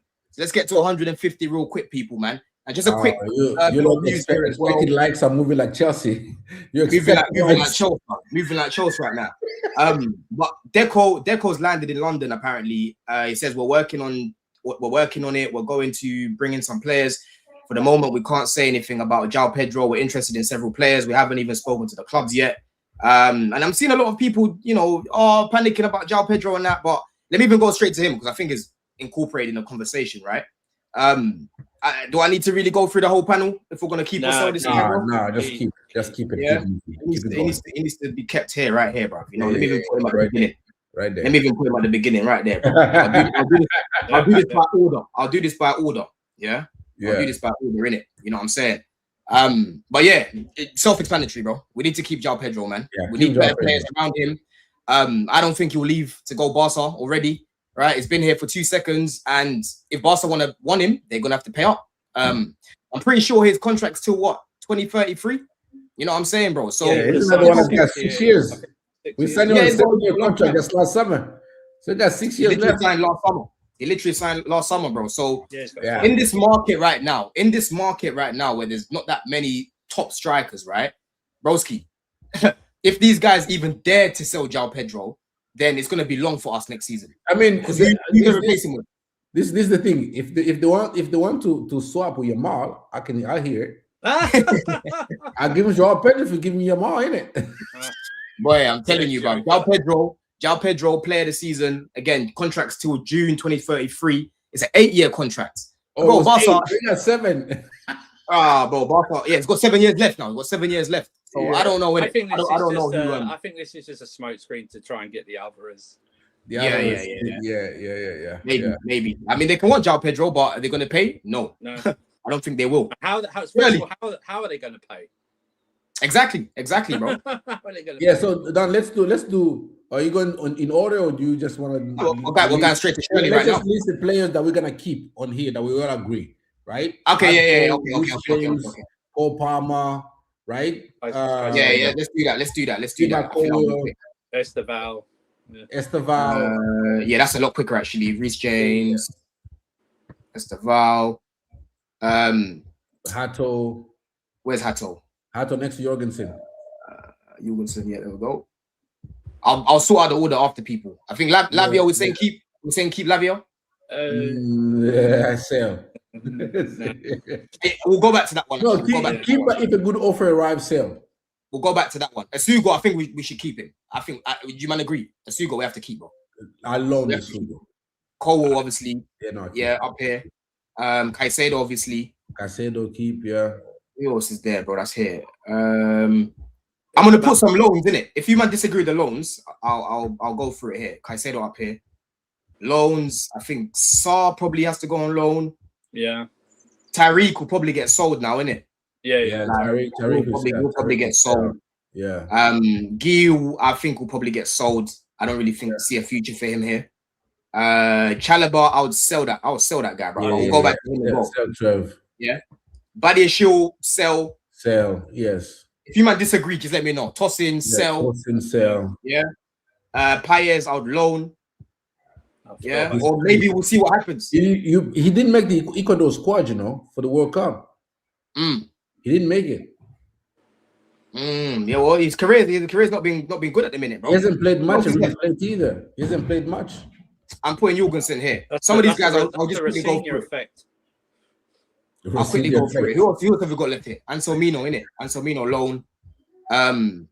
Who else is left, bro? Is Josh there? Disarcy. Yeah, Disarcy sell is Clark. Disarcy sell. Josh loan, yeah. Josh loan. Josh loan, yeah. Who else is there? Gittins. Sell. You sell personally, I would keep Gittins for another season, man. Well, it depends who we can bring in. It depends. Let's make an assumption that we bring in a top left winger in like Barcola, for instance. If we bring Barcola, bro, I don't mind Gittins on the bench. I told you, man, I don't mind him as a squad player. I would prefer Shirley. We've barely seen the guy. I prefer Shirley on the bench. I think we have to understand with no European football, the minimum amount of games we're going to play is 40, right? Because it's one League Cup game, one FA Cup game, right? Because we're definitely booked in for that, right? And the 38 league games. So we're going to definitely have a smaller squad, in my opinion. So more going to be outgoing than incoming. But that doesn't mean that it doesn't really affect the spending, because we could bring a minimum amount of players in but spend a lot. You know what I mean? Instead of like that, we have to we're going to sell, and everyone goes, "Oh, you have to sell to buy." That's what happens at every summer, at every club, right? Do you know what I mean? Every club has to sell, stuff like that. But I don't know. So I mean, it's pretty hard second guessing who Alonso's going to like and who he's not going to like. You know what I mean? For me, if a Dortmund or Leipzig come in and ask for loans for Gittins, I would send him on there, just so he can regain his confidence back, cook like he cooked over there, and then come back the following season. To be fair, I'm not against that idea. But the thing is, though, is like I think we're gonna sell Shirley. If we sell Shirley and you loan Gittins, so you're telling me you're gonna bring two. Here's the thing: are we selling Shirley because he's a more sellable asset than Gittins right now? Bro, you'll still be able to sell Gittins, bro, but you're not gonna make the money back that you spent. Probably that's the thing with Gittins, right? Shirley, there's still a market for this guy. He has done what we all expected him to do, apart from Rob. He has done everything that we expected him to do. Go back to the streams in the summer, right, where we spoke about this guy. You know what I'm saying? And he was just rubbish, bro. HM says, mate, Tyreek backup done, bro. I was literally saying Tyreek George again. The reality, because Jimmy will just do this thing where you're lying, just say you were wrong, bro. The reality is we know Tyreek George wasn't good enough, but there was no point in spending 40 million, 50 million on Shirley. Just use him whilst he's here, and then think about that in the window. That's what my take was, bro. Use the guy whilst he's here. Simple. Okay. So we got Delap, Trev, and Fofana. Why are those not in sale? Well, I was just quickly going for everyone. Yeah, because these are conversational points. Andrew, were you saying sell for Shirley? Yeah. Oh, yes. Rob, I won't fight you a lot on it. Yeah. All right, cool. So let's start off with Delap then. I would sell him. Sell. Yeah, it's gonna be. I think there'll be a market for him still. He's English. He's an English striker. There'll be a market. But also they'll go. It was a Chelsea thing. That'll be used. Yeah, it'll be Chelsea thing. But look at him at Ipswich. Look what he did. There'll be a comparison with him and Strand Larson and all that stuff. Look what he did. Yeah, 100%. Yeah, I think we've heard links with him to Newcastle, right? I think the Newcastle, like Craig Home or whatever from Newcastle, saying that they're looking at and are interested in the lap. Well, that's because they spent. That's because Walter Marder wasn't what they thought he was, and they overpaid for Vissa, and he's injured all the time. You know what I mean? So, Vissa and Langa they're 100%, bro. So like with Delap, I think he just needs to leave, bro. He's not going to develop at Chelsea. It's way too toxic for one, like online and everything, bro. And he's not getting a look in, bro. He's not getting a look in. You know, he's not really playing much football. He needs to go play next football. Season, right? If somehow we keep Pedro and Alonso goes, well, I'll keep Jackson for this season because we've not got a lot of games, right? Yeah. You know what I mean? So I'll build him up and to sell him the next summer. Then he's not getting in ahead of Pedro or Jackson. Do you know what I mean? It's just not. Do you know what I mean? So it's like man, even get ahead of him. Minimum. We're playing every week, once a week, sometimes midweek. Now here and again. The cup games maybe, but there's not enough. There's not enough games. Would you mind loan him? Would you mind loan him and then potentially bring him back? I would loan him if it was an obligation to buy. So you're technically selling him then? Well, I'm just saying that's what the deals are. Now I don't know. People go like loan to do the to the financial thing because they'll put it onto next year's books. Do you know what I mean? Yeah. But bloody Italian. I would just sell him. I would just sell him, bro. I would just sell him. Listen, as I think there's a lot of, like I've said again, people. I was wrong, right? I have to make this very clear because apparently I don't fucking say when I'm wrong. I was wrong about what Delap was gonna do. I was wrong about the second half of the season because I told you lot, right? The second half of the season I think he'll be better. He wasn't, bro. I'm like, there's context that I've spoken about on both sides, but now I'm past it. I'm like, yo, just move on and go revive your career. That's where I am. Go revive your career. I thought he would do much better, given that what he did in a struggling Ipswich team. I know he got a couple of penalties, but like for 9 or 10 league goals in a struggling Ipswich team, and he actually showed there was some good, like one of the goals, a few step overs and banged it into the corner. Do you know what I mean? So, but he's like, people treat him like he is 19. He's like 23, going to be 24. Do you know what I mean? It's not like he's not a kid. He's not a kid, bro. John says, finally, I've been waiting for this apology. Bro, you're here all the time, John. I've literally been saying what I predicted for Delap to happen, I was wrong about. I've said this many times. This narrative comes from people like Terry. That's why Jimmy decided to go and reference Terry, bro, because he goes on that fucking platform and starts to make people think, oh yeah, I can never admit when I'm wrong. I always admit when I'm wrong. But when people try to twist what I said or twist my words, I will defend myself. Simple, bro. If that makes me wrong, let it make me wrong, innit? I don't care. You know what I'm saying? Who else have you got here, bro? So yeah, Delap, I think would all sell him, yeah? Yeah. All right, cool. And then Chalobah. I'm selling this guy, bro. Yeah, Get him good. Yeah, I can't listen. This whole Cobham loving is too much with Trevor. Yeah, no, it's too much. If he wasn't from Cobham, his fan base wouldn't part with him. Disasi is better. Disasi is better than him. No, stop it. He's a great player, great professional. He's been great throughout, but he needs his hand held at all times at the back. Do you know what I mean? Yeah. He's too much of a liability, man. Honestly, I'm sick and tired of how many times he's at the crime scene, bro. Like it's them ones. It's like, yo, I was thinking about it in the season. Like, you know what? Keep him as good squad depth, but I'm sorry, this guy always manages to find a way into the 11. You know what I'm saying? Bro? Yeah. Find a way. You know what I mean? Mikael says, "Don't say he's wrong when no one's on the panel." I don't even get what that comment means, because if Jimmy was still here, I'll be saying the exact same thing. I'll be saying the exact same thing about Delap, bro. You know what I mean? So he's moving a bit mad. Fofana, gone. Gone. Yeah, I'm done fighting still. I'm done fighting still. You've been fighting for him like. He's terrible for this dressing room. His attitude stinks. It's the mentality. Yeah. The mentality. I don't know if you were there. I don't know how long you stayed at the cup final. There's reports that he was trying to get the players off the pitch and not watch the Man City getting their medals and stuff like that. And I'm thinking, no, I want you players to watch. I want you players to hurt. Feel the pain. Not feel the pain. He was, and then Sunderland. I mean, that's how brain dead he is. He's already on a yellow, stupid yellow he got in the first place, and he's already on a yellow. And to do that, you're going to get a second yellow for that, no matter what. He's just brainless, and he's always injured. Do you know what I mean? He earns 200 grand a week. To be fair, this season he's actually been fit all season. You know, it's mad. He's been rubbish. Yeah, man. I think one thing about Fofana, he got unlucky in it, because I think he's better next to Cole. But where my patience is going isn't so much. Again, I know he's not been good this season, but let's be real. He's not the only person that's been underperforming. Like, no. We know my man's better than this, bro. Like, we know Palmer's better. We know Caicedo's better. But the thing about him is the mentality, bro. Like, just again getting sent off, smiling as he's walking off the pitch. Like he doesn't really.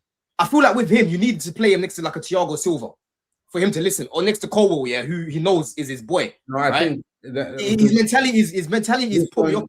to this point on, I think he doesn't trust his body anymore. Like he doesn't trust his pace. He doesn't trust his leap. So he's I think his processing is trying to overdo to compensate for what he doesn't have anymore physically. Right? Before, he would have just sprinted back and he would have trusted himself to just sprint back and win the race for the ball. But he didn't, so he had to hold on to and his defensive awareness. The defensive awareness is not like I agree. At Leicester, he was top because he was aggressive. He was physical. He wasn't scared of going into the challenge. The pace, the recovery pace was there. But now all of that physically he doesn't have anymore. And so now you need to use your brain. I don't look at him and think you're cooked after your injury. It's not that. It's just that I think it is. It's just that someone like Fofana, yeah, like he's not really a leader. He's not really a man that you can go into war with, yeah, because his mentality is cooked, right? Everything needs to be perfect for that guy to perform. That's my conclusion of him. And at the minute, especially with his injury, maybe I'd feel different if he wasn't so injury prone. But because we can't depend on this guy, I'd rather bring in a right centre back who can start. Because even before any of this, bro, I was still saying Lavia and Fofana, we can't depend on these guys. They improve us, but we can't depend on these guys, right? So this season, how he's been moving mentally, and then his injury record as well. Broski, bring in a Lacroix, bring in the back head, that's always there. You know what I'm saying? Bring in the head, that's always there. I'd rather play Josh than him. Do you know what I mean? Let's for all the games. He's terrible. I think he's toxic for the dressing room as well. I think he thinks about himself all the time. I think he thinks he's doing us a favor. Yeah. You know what I mean?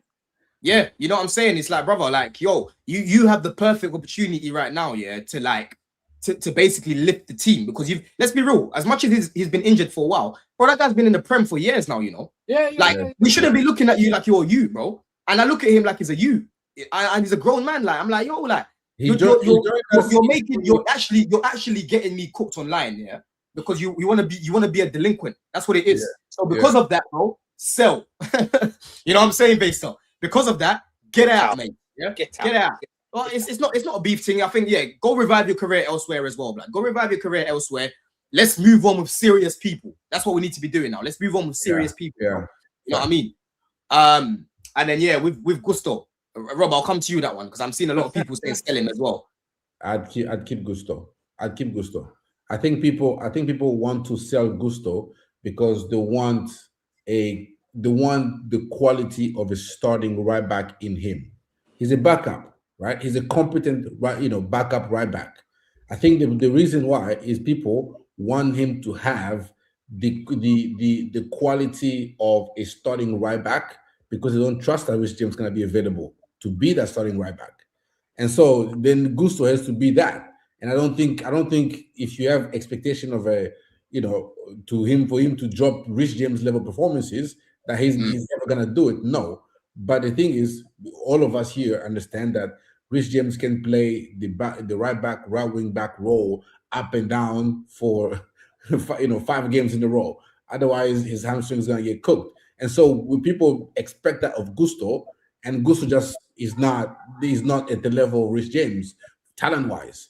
And I think that's why people want to sell him, because they want starting level quality out of him, because they understand that Reece James is not going to give us that on a consistent basis with his injury record, and how limited now we have to manage him, and we have to manage his fitness in playing him in less intense position, like midfield, for instance, right? And that's for me is why. But if you had Reece James that was fully fit as a starting right back, Gusto is his backup, is not a bad idea.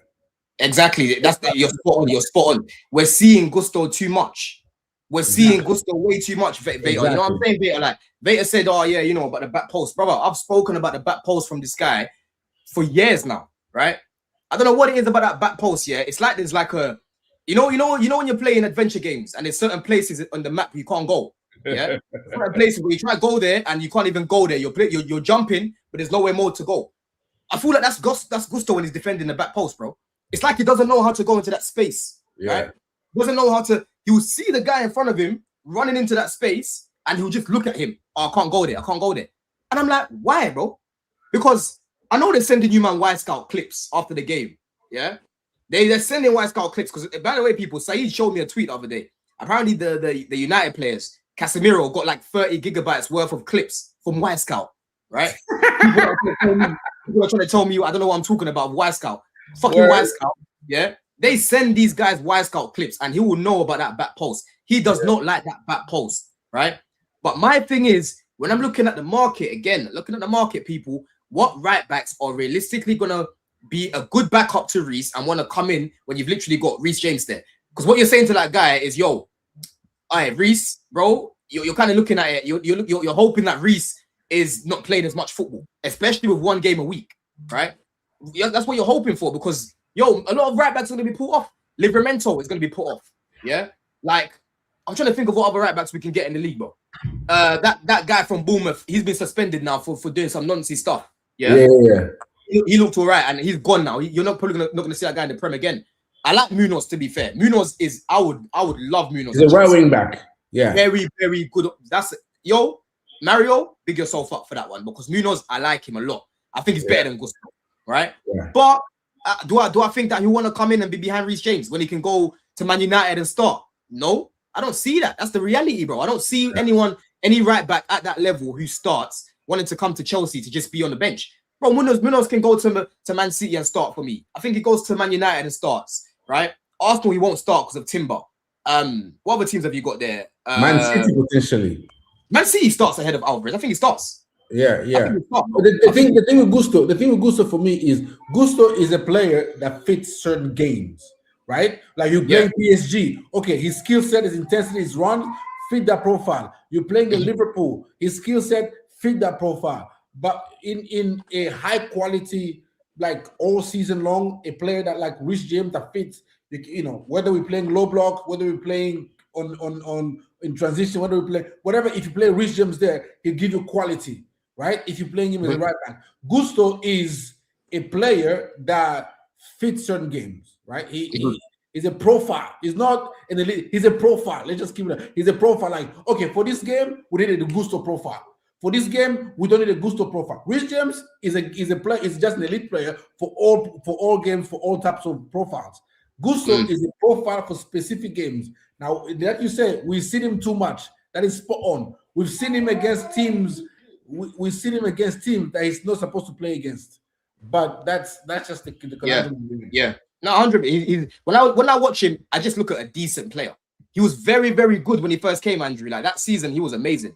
I just look at a decent player. But for me, I'm just looking at the right back market, and I'm like, we are in a position where I look at our right backs. It's only really Arsenal that I look at and I think, okay, they've got good right back depth too. I think Gusto's good backup to have, but again, we just see him way too much, bro. Way too much. Antwi, I like Antwi as well, Sean, but if he just gets thrown into it next season and he doesn't perform, you know what this fan base is like, bro. We might need to call on that guy for a lot of games because Reece will get injured again or something. Few people are saying Brentford right back Coyote, bro. I'll be real. I haven't watched a lot of him, but yo. I need to watch more of him, innit? He's the long throw specialist, isn't he? Yeah, man. But Doku, the way I saw Doku cook him the other week was dark, bro. Oh my days. I've never seen Doku's never done that to Gusto. What he did to Coyote was mad. Yeah. He cooked him the other week. Do you know what I'd do? It's been 2 years of shit performances from Gusto now. I'd get him out and I'd bring in just for 1 year, just as a veteran, I'd just bring Carvajal in for a year. Say that again, Andrew. I'd bring Carvajal in for a year. Just leaving Real Madrid. Carvajal. Just to cover. We're playing once a week. Come on, Andrew, man. Did you just get back with double ACL or something? Andrew, please, bro. Please, bro. It's just for a year. You're giving me flashbacks of Aspi towards the end of his career, bro. Please, bro. No. He's so. Gusto is low IQ. He is simple, and I'm telling you, in this day and age now, how is it that a right back hasn't got any good attacking talent in it, which he hasn't? The thing is, the thing about him, Andrew. Yeah, out of 4 crosses, 1 will be good. Maybe, The rest of them are maybe, shit. maybe. The rest of them are shit, bro. I'm telling you. Yeah, Bro, you saw How that can cross to you- Joao You know Pedro. what pisses me off? You know what pisses me off about these footballers, yeah, bro? You man are getting racks every month. Most of these guys are seeing over 300k in their account landing every month, yeah? Just there chilling, right? Yeah. You go bang ball every day. How can you not be training how to wrap the ball when you cross the ball? This guy doesn't know how to wrap it, and he's a professional footballer playing in the Prem. Oh, I think What you the said fuck it going on? You said it There's certain things I look at and I'm like, bro, I'm sorry, Yeah. you might not be able to fucking cross it like Reece James, but brother, your crossing can be much better than this. What the fuck are you doing in training, bro? Yeah, what the fuck are you doing? Who's the Leeds wing back? Is it Bogle? Bogle, nah, don't even mention that guy to me, bro. Leave him there. Leave him there, bro. Bogle, nah. I watched that guy. You saw that Gusto cross to Joao Pedro against Sunderland. The chance that Joao Pedro missed. That was Gusto with his left foot. And the Bro, goal, I saw that. Yeah, it was very good cross. Very good cross. The goal, the Joao Pedro bicycle kick. That was Gusto cross to Cucurella at the far post. That Cucurella. Yeah, but bro, that's what I'm saying. The conversion rate's bad though. Out of 5 crosses, one's good. Out of 5 crosses, one's good. You know what I mean? Like, yeah, you know when Reece gets the ball in that position, man are getting scared in the box. Man are gonna Someone start put it in the chat. What about Walker Peters? I like Walker Peters. How long have I been telling you about that guy? We're just talking backup, right? Yeah. We're just talking Backup, yes, exactly. backup, bro. We're not talking start. We're talking backup. I think Walker Peters is solid and can play. You think both Walker sides Peters as is well. better than Gusto? He's better going forward. He's better going forward, bro. I do. I think He's better going forward. Gusto, by the way, you can't No even way. use that thing. You can't even use that thing about Gusto starting and we win thing anymore, Rob. That's what you hung your Gusto take on, is that he has to be in there because we win. You can't even do that anymore. I think we Exactly. You can't even do that no more. Yeah. I think we have to be 100%. Rossini ruined that for me. Be Rossini realistic ruined that and for go, me, man. He had a great 23-24 season under Poch, right? He was the second best player after Palmer, right? In my opinion, in that season, right? But if we're being honest, for the next 2 years, I'm struggling to get to 10 performances. And we're talking 2 years, right? 10 performances where he was outstanding. Where you go, he was great. Like I'll immediately say the Club World Cup final. That's one, right? That's in there, yeah. That was a very good performance. But otherwise, I keep saying to you guys, he's a player that if you give him too much information, it overloads his brain. Do you know what I'm saying? Like that. Yeah. You need to simplify. And I would say this. We asked too much of him when we tried to invert him. He's not an inverted. He can't do that. Right. And I cook Maresca for that. I agree. That's where we made the mistake. Poch didn't do that. He just simplified it and went tackle. Overlap Copa, man. That's what you gotta do. Yeah. This is a problem. I will blame modern day things about every fullback's got to invert and all that shit. Do you know what I mean? Some of them can't do it, and he's one of them that cannot invert. I don't think Didier Deschamps would ask him to invert for France. Do you know what I mean? Yeah. Let me just go back to the other comment. Yeah, sorry, Duma, I closed it by accident. But you were saying, why would Reece put off Munoz from coming? Bro, Munoz can go to a club that's going to be competing or could compete and start.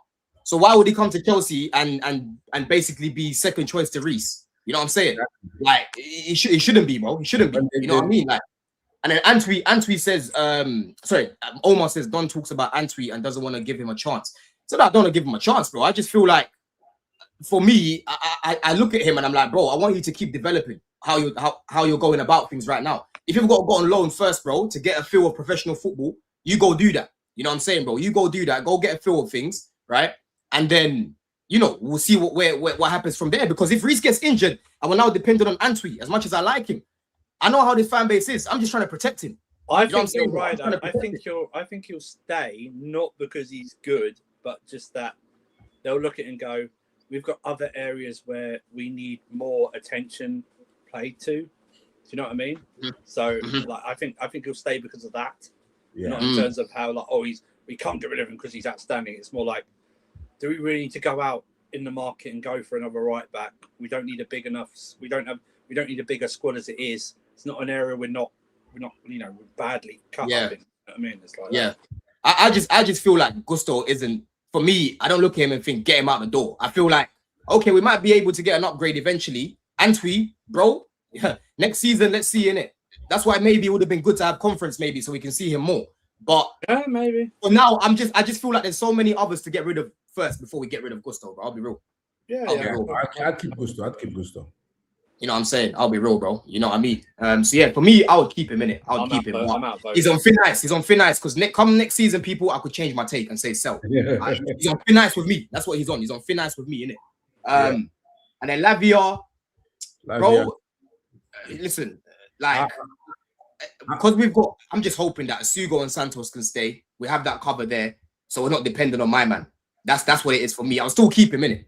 I'll still keep him, man. Keep, but if a good offer arrives, sell. That's what I'll put him. You put him here. Yeah. This guy's just never. He's just never there, man. This is the problem, people, man. Exactly. Never there, bro. So never there. If you get a good offer, it's an opportunity for you to get rid of him. How much do you think we could get for this guy, Rob, man? 40 million at most. Given his injury record, he's never completed 90 minutes for us. Fucking hell. Yeah, this is what I mean, bro. Like, where's the market for this guy, man? Where's the market for this guy, bro? That's what I mean. Like, for me, I'm just more like, all right, he could just stay in the squad, but that doesn't mean that in the summer, don't boost the midfield. Yeah, if you got to boost the midfield with more options in there, bro, do that. Even if he stays, do it, bro. Yeah, do it either way. You know what I'm saying, bro? Well, so if people want to sell him, I'm not really gonna lose sleep. I'll be annoyed because Lavia is a very, very good player. But you know what I'm saying? If we've got other people there that can do the job, then I'm all for it, innit? I'm a bit torn with it, Andrew, man. I'll be real. I'm a bit torn with it, man. I'm a bit torn with it, bro. Just because we've got Sugo and Santos there, innit? For me. Yeah, I think Andrew's frozen, you know. Is he frozen? Yeah, he's frozen. He's frozen. We'll go back to him. Back to him. I'd keep, but if a good offer comes, I'm not. I mean, I rate him. I've never rated him as high as most people do. I think he does do too much on the ball. He's good with a shoulder job, drop on the shoulder, whatever, and carrying the ball a little bit. But I think he gets too giddy. But again, he's only 21, 22, so he's gonna get better. I expect him to improve on that, but he's a talent, but I think he dwells a little too much on the ball for my liking. Yeah. I'd sell him if you get a good offer for him. I'll be real. I don't know what the fuck's happened to my camera again, bro. This thing's moving mad. But Doom says he's not a very good player, bro. I have to disagree with you on that one, man. I think he is. I think he's a top player. I didn't say he's not a good player. I just say I don't rate him as highly as most do. Right? I don't call him world class or anything like that. But I think if you've got Lavia playing majority of your games, you're playing better. You know what I'm saying? I wasn't one of those that was like, oh yeah, I would drop Enzo for Lavia. I've never been in that camp. Yeah. I would have. 4-3-3. We've barely even seen that 4-3-3 of Enzo, Caicedo, and Lavia. We've barely even seen it, bro. But Rob, quickly talk to the chat. Let me just come back in again, because I don't know what's happened with my camera, bro. Let me come back in. Just talk to the chat real quick. Yeah, let me see. The chat's gonna try and cook me, but let's see. Let's what's going on here. We're really gonna choose Gusto like Frimpong in Leverkusen. Well, I think. I think Gusto defensively is way superior to Frimpong, and if Alonso's gonna use him like that, then fair. I'll do that. Again, he's a player for me that I think people are sleeping on, and I'm talking about Gusto here. I think he's a player that people have a conundrum on because they expect too much of a role player or of a squad player. And I think you need and this leads into a very, very, as I've put it, a very serious conversation about Reece James, because for me it seems like Reece James, for him to play next season, he has to be shoehorned somewhere. You either have to play him you're gonna have to play him in a position where that's not his natural position. You're either gonna play him in midfield or you're gonna have to play him at the right centre back, both of which are not his natural position. Both of which you can get better players to do that job. You can get better center backs to play right center back. You can get better midfielders to play midfield. And so I think next season, I don't know. We might find ourselves having a Reece James problem. I know the chat's is not like this, but you're gonna find yourself having a Reece James problem. That if you play him a right back or right wing back, you're gonna have to either ask him not to bomb up and down. And so that means your left back is the only one that bombs up and down, right? And that makes you more predictable, right? And if you have to play him, then you have to, play him and not compromise your system. then you have to play him in midfield or a right centre back, which for me are both not desirable options for me. So I don't know, man. I think you might find ourselves with a pickle in Reece James next season. Yeah, I mean, listen, with Lavia, bro. For me, yeah, man, you just need to. We just need to have other cover, so we're not dependent on him. That's the main thing. I'm still happy to keep him in the team, yeah, because like Mario says, he has too much talent, man. You ride and die for that. So I remember when people were saying like, "Oh, so Reece, get rid of Reece and that." Bro, what scares me, Mario, is, bro. Imagine we just saw Lavia and all of a sudden he just finds his legs again and now he's cooking again, bro. Hey, that one there will hurt me. So just as long as we're not dependent on him like before, no problem. No problem, bro. You know what I'm saying? There's still other cover there, innit? I'm hoping that we bring another midfielder. Sell him and put like a 50%, buyback clause in that sell or something. Yeah, but you know those guys won't go back. Man. Yeah. Neto, listen, Neto, I'm open to selling if we was to bring in someone like Bowen, for example, right? If you bring in Bowen, I know Bowen's not the same type of player in terms of the legs and whatnot, but I think Bowen is just he's more he's got more IQ. You know what I'm saying? He's better in front of goal. He can facilitate as well. I don't think now at this stage of his career he should be playing touchline. He should be more sort of in that little pocket. And if we do play like a 3-2-5-1 or whatever, then you can play him in that little pocket. You know what I'm saying? You can play Bowen in there. And for me, I just feel like you'll get more output from the guy, man. He's more of a leader. He's obviously Premier League proven. Again, I know he's not got the same legs, people, because me, I watch quite a lot of West Ham, yeah, and I can see that physically he's not like what he was before. But bro, man got what? Is it 18 GA, 20 GA or something like that? I think he got 20 GA in a team that's about to get relegated, bro. You know what I'm saying? So same as Neto.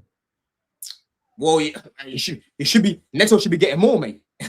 Neto should be getting more. You know what I mean? I will hear you, but Neto's not. Bro, I'm talking about the Premier alone. In the Premier alone, yeah, he's the focal point of the attack. So naturally, if he's the focal point of the attack, everything that the team construct attacking wise is to facilitate you. So I wouldn't say Pedro Neto just because again it's experience that you need in the squad, you know. Yeah. And he's a player that you can play. You can play him on both wings, and you can play him as a wing back as well. So he offers you that versatility, you know, in there. And he's a professional. He's an experienced player. And I know the Bowen shout, but Bowen is pretty much another Cole Palmer at this point, right? You know, they're both similar because Bowen does not have the pace anymore, so it's kind of physically kind of at the same, you know, with the same pace as Cole Palmer. So we already have that profile, either inside or whatever, but I'd keep Neto. Nah, man. For me, if you get rid of Neto, I think Bowen will be a good replacement, man. Because I'm not asking for Bowen to come in and to be the starter on the right people. Esteval for me is the starter next season. Yeah, he should be the starter next season on the right.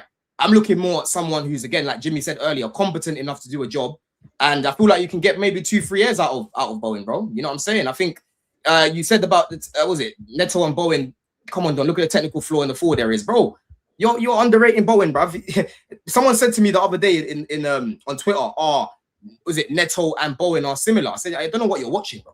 I don't know what you're watching. I had to go show my boy who's a West Ham fan, yeah, and he was like, bro, some of these guys you got to deal with, Don. I don't know how you do it because they're nothing alike. Bowen is nothing alike Neto. They don't even play the same. The closest comparison I can really think of with how they play is maybe someone like Trossard, bro. That's the closest comparison I can think of because Trossard's not got the most pace or anything like that, but both of those guys, they're quite technical, like they're technically sound on the ball, innit? Right? And they're effective with their output. Trossard scored a lot of important goals for Arsenal. Bowen's done the same thing, bro, for West Ham. He's got a lot of assists over the years as well, right? I looked at how much GA he's got as well against the big six teams. Bro, he's got a lot, you know. He's got a lot, bro. I checked it the other day. That's the thing, though. It's not the same thing we're saying of Neto when he was at Wolves, like a big fish in a small pond. Yeah, but bro, Neto. The thing is, though, Neto's technical ability is he's not similar to Bowen, bro. That's the point that I'm making, Rob. They're different players. They're different players. At Wolves, bro. Bowen's never been like a a direct type of winger like a Neto. It's not really been like that, bro. When I watch Bowen, I don't really look at him like that. He's more tech. That's what he is. You know what I'm saying? Neto's more in the transition. I'm gone. Bowen don't really play like that. He don't really play like that, bro. I'll be honest with you, man. He's more. I'll say he's more technically sound, innit? You know what I mean? And again, he's not. I don't want him as a starter. But if you're gonna get rid of Neto, I think that will be a decent replacement. And then Esteval hopefully should be starting on the right. And then Quenda, yeah, Fred says Quenda too. Yeah, Quenda, bro. You know, on the right, when you look at the market again, who's on the right that we can look at in the Prem and say, yo, you are levels? Nobody. Yeah, nobody. Yeah, maybe again, if you're looking at Minte, I don't want to bring Minte as a starter in this club. I think Esteval's better than him. You know what I'm saying? I mean, I rate Minte, but I rate Minte mostly because he's excellent off the ball. Like he would strike back, he would fight, he would defend. He's excellent at pressing from the front, but you know his stamina is like no one's I've seen in a long time. But I mean, I like Minte, but again, I don't want to bring him in, right? I'd rather bring in experience. That's what I'm saying. I'm looking at Bowen. I'm squad building people. I'm thinking if you get rid of Neto, you can't replace Neto with a kid. You've got to replace Neto with experience. That's why I'm saying Bowen. Yeah. I agree. Who else is at Bowen's sort of age with that level of experience in the Prem, right? That we can go and get right now. Who? Bernardo Silva's not really a right winger, is he? I don't like that guy on the right. I prefer him down the middle. There's no one that I don't really look at anyone in the Prem, and I think you're at that level where we can bring you in. Man, are gonna tell me Chiesa. Would you go test Man City for Foden? Bro, Foden's not a right winger either. I know he's not a right winger, but he's a Cole Palmer. See, people are saying replace Neto with Jackson right wing, bro. What are we doing here? When have we ever seen Jackson playing right wing? Now you're saying experiment. Now that's what you're saying. You're saying experiment now. Not experience, but experiment. You know what I mean? Harvey Barnes. I like Harvey Barnes. To be fair, he's a left winger though. He's underrated, man. Barnes, I can't lie. He's good, but he's not a right winger. Right, he's a left winger. He's a transitional player as well. But he's got tech too, though. This is what I'm saying. Look at how they play, bro. Harvey Barnes, he's got tech, man. He's got tech. He's underrated, bro. You know, I would take Somerville over Barnes all day. Somerville on the left's good. Again, Mario, you're saying about Kudus, bro. This guy's been out for how long now? We can't be Kudus. Maybe if he was fit and you go to Spurs right now, you get him. But bro, he needs to work on his fitness first. Yeah. HM says Somerville's a better option, bro. Somerville is a left winger. I'm looking at the right winger options because I don't really like Neto on the right. Sorry, on the left. Sorry, I prefer him more on the right. So if you're getting rid of Neto again, experience, bro. Yeah, you need to replace him with experience. Fair. You know what I mean? Yeah, let's go play football. Olise was right there, bro. That was our long term. We should have signed him. We should have signed him, bro. Move on, people. Move on. We'll move on to the next one. John, just one last comment. John says, "No, Barnes is a mid-table player, bro." A lot of the guys that are playing on the bench for top 6 teams are mid-table players. That's why they start for those guys, and then on the bench for us. That's how the pyramid works. You're not going to be able to get world-class players on the bench too. Don't work like that. Do you rate Ouattara? Yeah, I like him, but again, not as a starter. Yeah. And I don't think if you look, I would rather gamble on Bowen than gamble on him. Okay. I think Bowen's proven in the league, innit? That's how what it is for me, people. I'm just trying to take as many. I'm not trying to take too many risks this summer. Yeah. That's why I keep saying in the summer, I want Premier League players, bro. I don't want to be doing too much adaptation. If you're gonna bring Bacola, cool, fairs. I don't mind that. But I want to be going to Forest, Morgan Gibbs White, or Villa, go get Rodgers, right? Or fucking Lacroix, or Esbury Konsa, yeah? Or fucking Van Heck, right? Somerville, like Ndai. I just want Premier League guys that we all know. Yeah, we can say, do you think this guy can get up to a different level at Chelsea, or do you think he will just not do well here? You know what I'm saying, bro? That's what I want. I just want less risk this summer. That's what I want. Yeah. Let's move on to Santos. I'll keep him in the squad. Keep. I don't see the reason to sell him, to be honest. I'll just keep him there. I think it's good squad depth. Yeah. And Mega, I would loan this guy, bruv. Loan him, Mega, bring Jackson back. I would loan him. I'll be real with you, man. People exactly this another narrative people have about me. Oh, you just back everything that Clear Lake do. Oh, you're a liar. You just can't say when you're wrong. I've not been convinced by Omega, bro. From what I've seen, I'll be real. From what I've seen, I am not convinced on this guy, man. I'm not convinced at all. I think he's so poor in front of goal. Like he's not clinical. It's a bit clunky at times. Like, I don't know, man. I'm not really feeling that one. And I hope I'm wrong. But I'm not really a fan in it. I'd rather just loan him. But I think the club will probably sell him. And then Penders, I would keep him. Yeah, I'd keep him, man. Get rid of Jorgensen and then keep Penders, man. Yeah, keep you know Penders. what I'm saying? Keep Penders, bro. That's what I would do there, man. But just to finish up here, so let's see in terms of keeping, because someone in the chat earlier was trying to say, look at this keeping list. For me, João Pedro is a key player, right? I can look at him and I can comfortably say if he was to go to Arsenal, they probably even win the league earlier. You know what I'm saying, bro? He would love it over there. Caicedo, keep, another key player, more than good enough to be competing. Enzo, keep, another key player. Cucurella, keep. Sanchez, again, if you're gonna give me a good like replacement, I've got no problem getting rid. But man aren't telling me proper names. Yeah. Cole Palmer, self-explanatory, keep. Reece, self-explanatory, keep.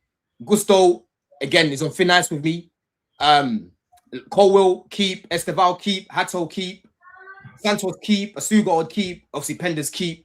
And alone was saying Omega, Sar, Paez, Josh, I think that's Anselmino and Gittens. And then sell, we are talking about Shirley, Neto, Delat, Chalobah, Fofana, Tyreek, Guiu, Badiashil, Tosin, Jorgensen, and Disasi. And then obviously keep, but if good offer arrives, sell, maybe Lavia. I think that's a fair list. I don't know what my man was saying in the chat earlier. I think that's a fair list, bro. We've even put people even surprised I put Fofana in sell. Yeah. Are you like Cass, one of the people that actually ready for Fofana highly? I rate Fofana highly. I'm not hiding from that. Oh, but end of the day, he's too weak mentally, bro. Like, football's not just about what you're doing on the pitch. Yeah, HM says that keep list is way too stacked. Go on, HM. Tell us who you would take off there then, bro. Tezinho, don't worry. I saw your super chat. I'm going to come to that in a sec. Let me even run the likes real quick. Let's see how many likes we've got here, people, man. Yeah. We've got 198 people here, man. We've got, 130 likes. Let's smash it up, man. Let's get to 200 real quick, people. And I didn't even shout out the sponsor. Let's quickly go through that real quick because I've got a new banner here because we're doing a bit of promotion around the World Cup. Make sure that you're checking out, people. Jersey FC Soccer Shop, Don CFC at checkout, people. All those kits that you can see in the banner, they're all on there, man. You get 20% off. Like I said, the quality, I can vouch for them. The past few days, I've literally just been rocking their kits. Like I was out and about in the Roma kit the other day. They've sent me quite a lot of kits, as you guys know. So let me just show you some of them so I can remind you lot if you're new here as well. Let me just take this off. Right, so you've got this one. Oh, that's clean. This is a Chelsea top. Man like Dubs, his dad literally played for Chelsea in this kit, right? And he's got another one here as well, but I wore this one to the FA Cup final. We won the FA Cup in his kit as well, people. So, you know what I'm saying? Go check them out, man. Jersey FC Circle Shop, people. Don CFC at checkout, man. But yeah, let me quickly go through some of these super chats and then we'll quickly talk about Reece, Rob, before we finish up. So I know you've got a lot to say about that. Tenzino says the only person we've got to sell quickly is Robert. I hope Enzo stays, but we need proper competition for Enzo so he doesn't become complacent and consistent. Bro, I was literally saying the exact same thing about Palmer, right? Complacency, when you talk about competition, ultimately, it's the same outcome. You want someone else there for man to be on their toes. That's what you want. It's competition. It's whatever word you want to use. You know what I'm saying, bro? And then Kay says the fact that y'all are arguing about Booty and Hato, you don't get a game at City or Arsenal is the problem. The squad is full of scrubs. You hype these man too much, bro. Everything that Jimmy was saying about Faku, man was saying the exact same thing about Hato. Man was saying the exact same thing about Santos, right? And look how they looked when they were actually getting opportunities. I was never here fighting for Faku to be a starter like the way Jimmy's trying to make it sound. I just said we've got a lot of games. I don't want Enzo to get injured because Palmer's not here. We keep overusing this guy, bro. Yes, we should have signed Xavi, but my man's here. Let's use him so we can protect the squad. But apparently in his world, I was calling Faku all of these things because I said this is what he can do for us. I deal with the reality, people. That's what people don't like me about, bro. You know what I'm saying? If that makes me a liar or whatever, and I can never be wrong, so be it. You know what I'm saying, bro? So be it. HM says Sanchez, Gusto, Santos, Penders needs to come off for a start. Bro, that's your take. And when I do the calling, you can tell me why. You can tell me why, bro. But like I said, if you can give me the names right now, you can replace Sanchez with realistically, tell me. Same thing as Gusto, tell me. Santos, I don't see why you'd want to sell him. He's not really causing any problems here. Like he's literally just a squad player. He is what he is. Backup. He's on the bench. Backup midfielder. He's literally a backup, bro. Like what we're doing, like he'll be a good backup elsewhere. Why do you want to get rid of good backup? And then Penders, He'll be a starter elsewhere. I think United. If I'm United, I would have tried Alpha Santos over Edison. bro. I remember not long ago, Barcelona were looking at him that time when we blocked the move. Bayern Munich as well. Bayern Munich were looking at him, bro. Like I think he's good squad depth. I don't get where all this hate is coming from for Santos, bro. It's weird to me. It's weird to me, bro.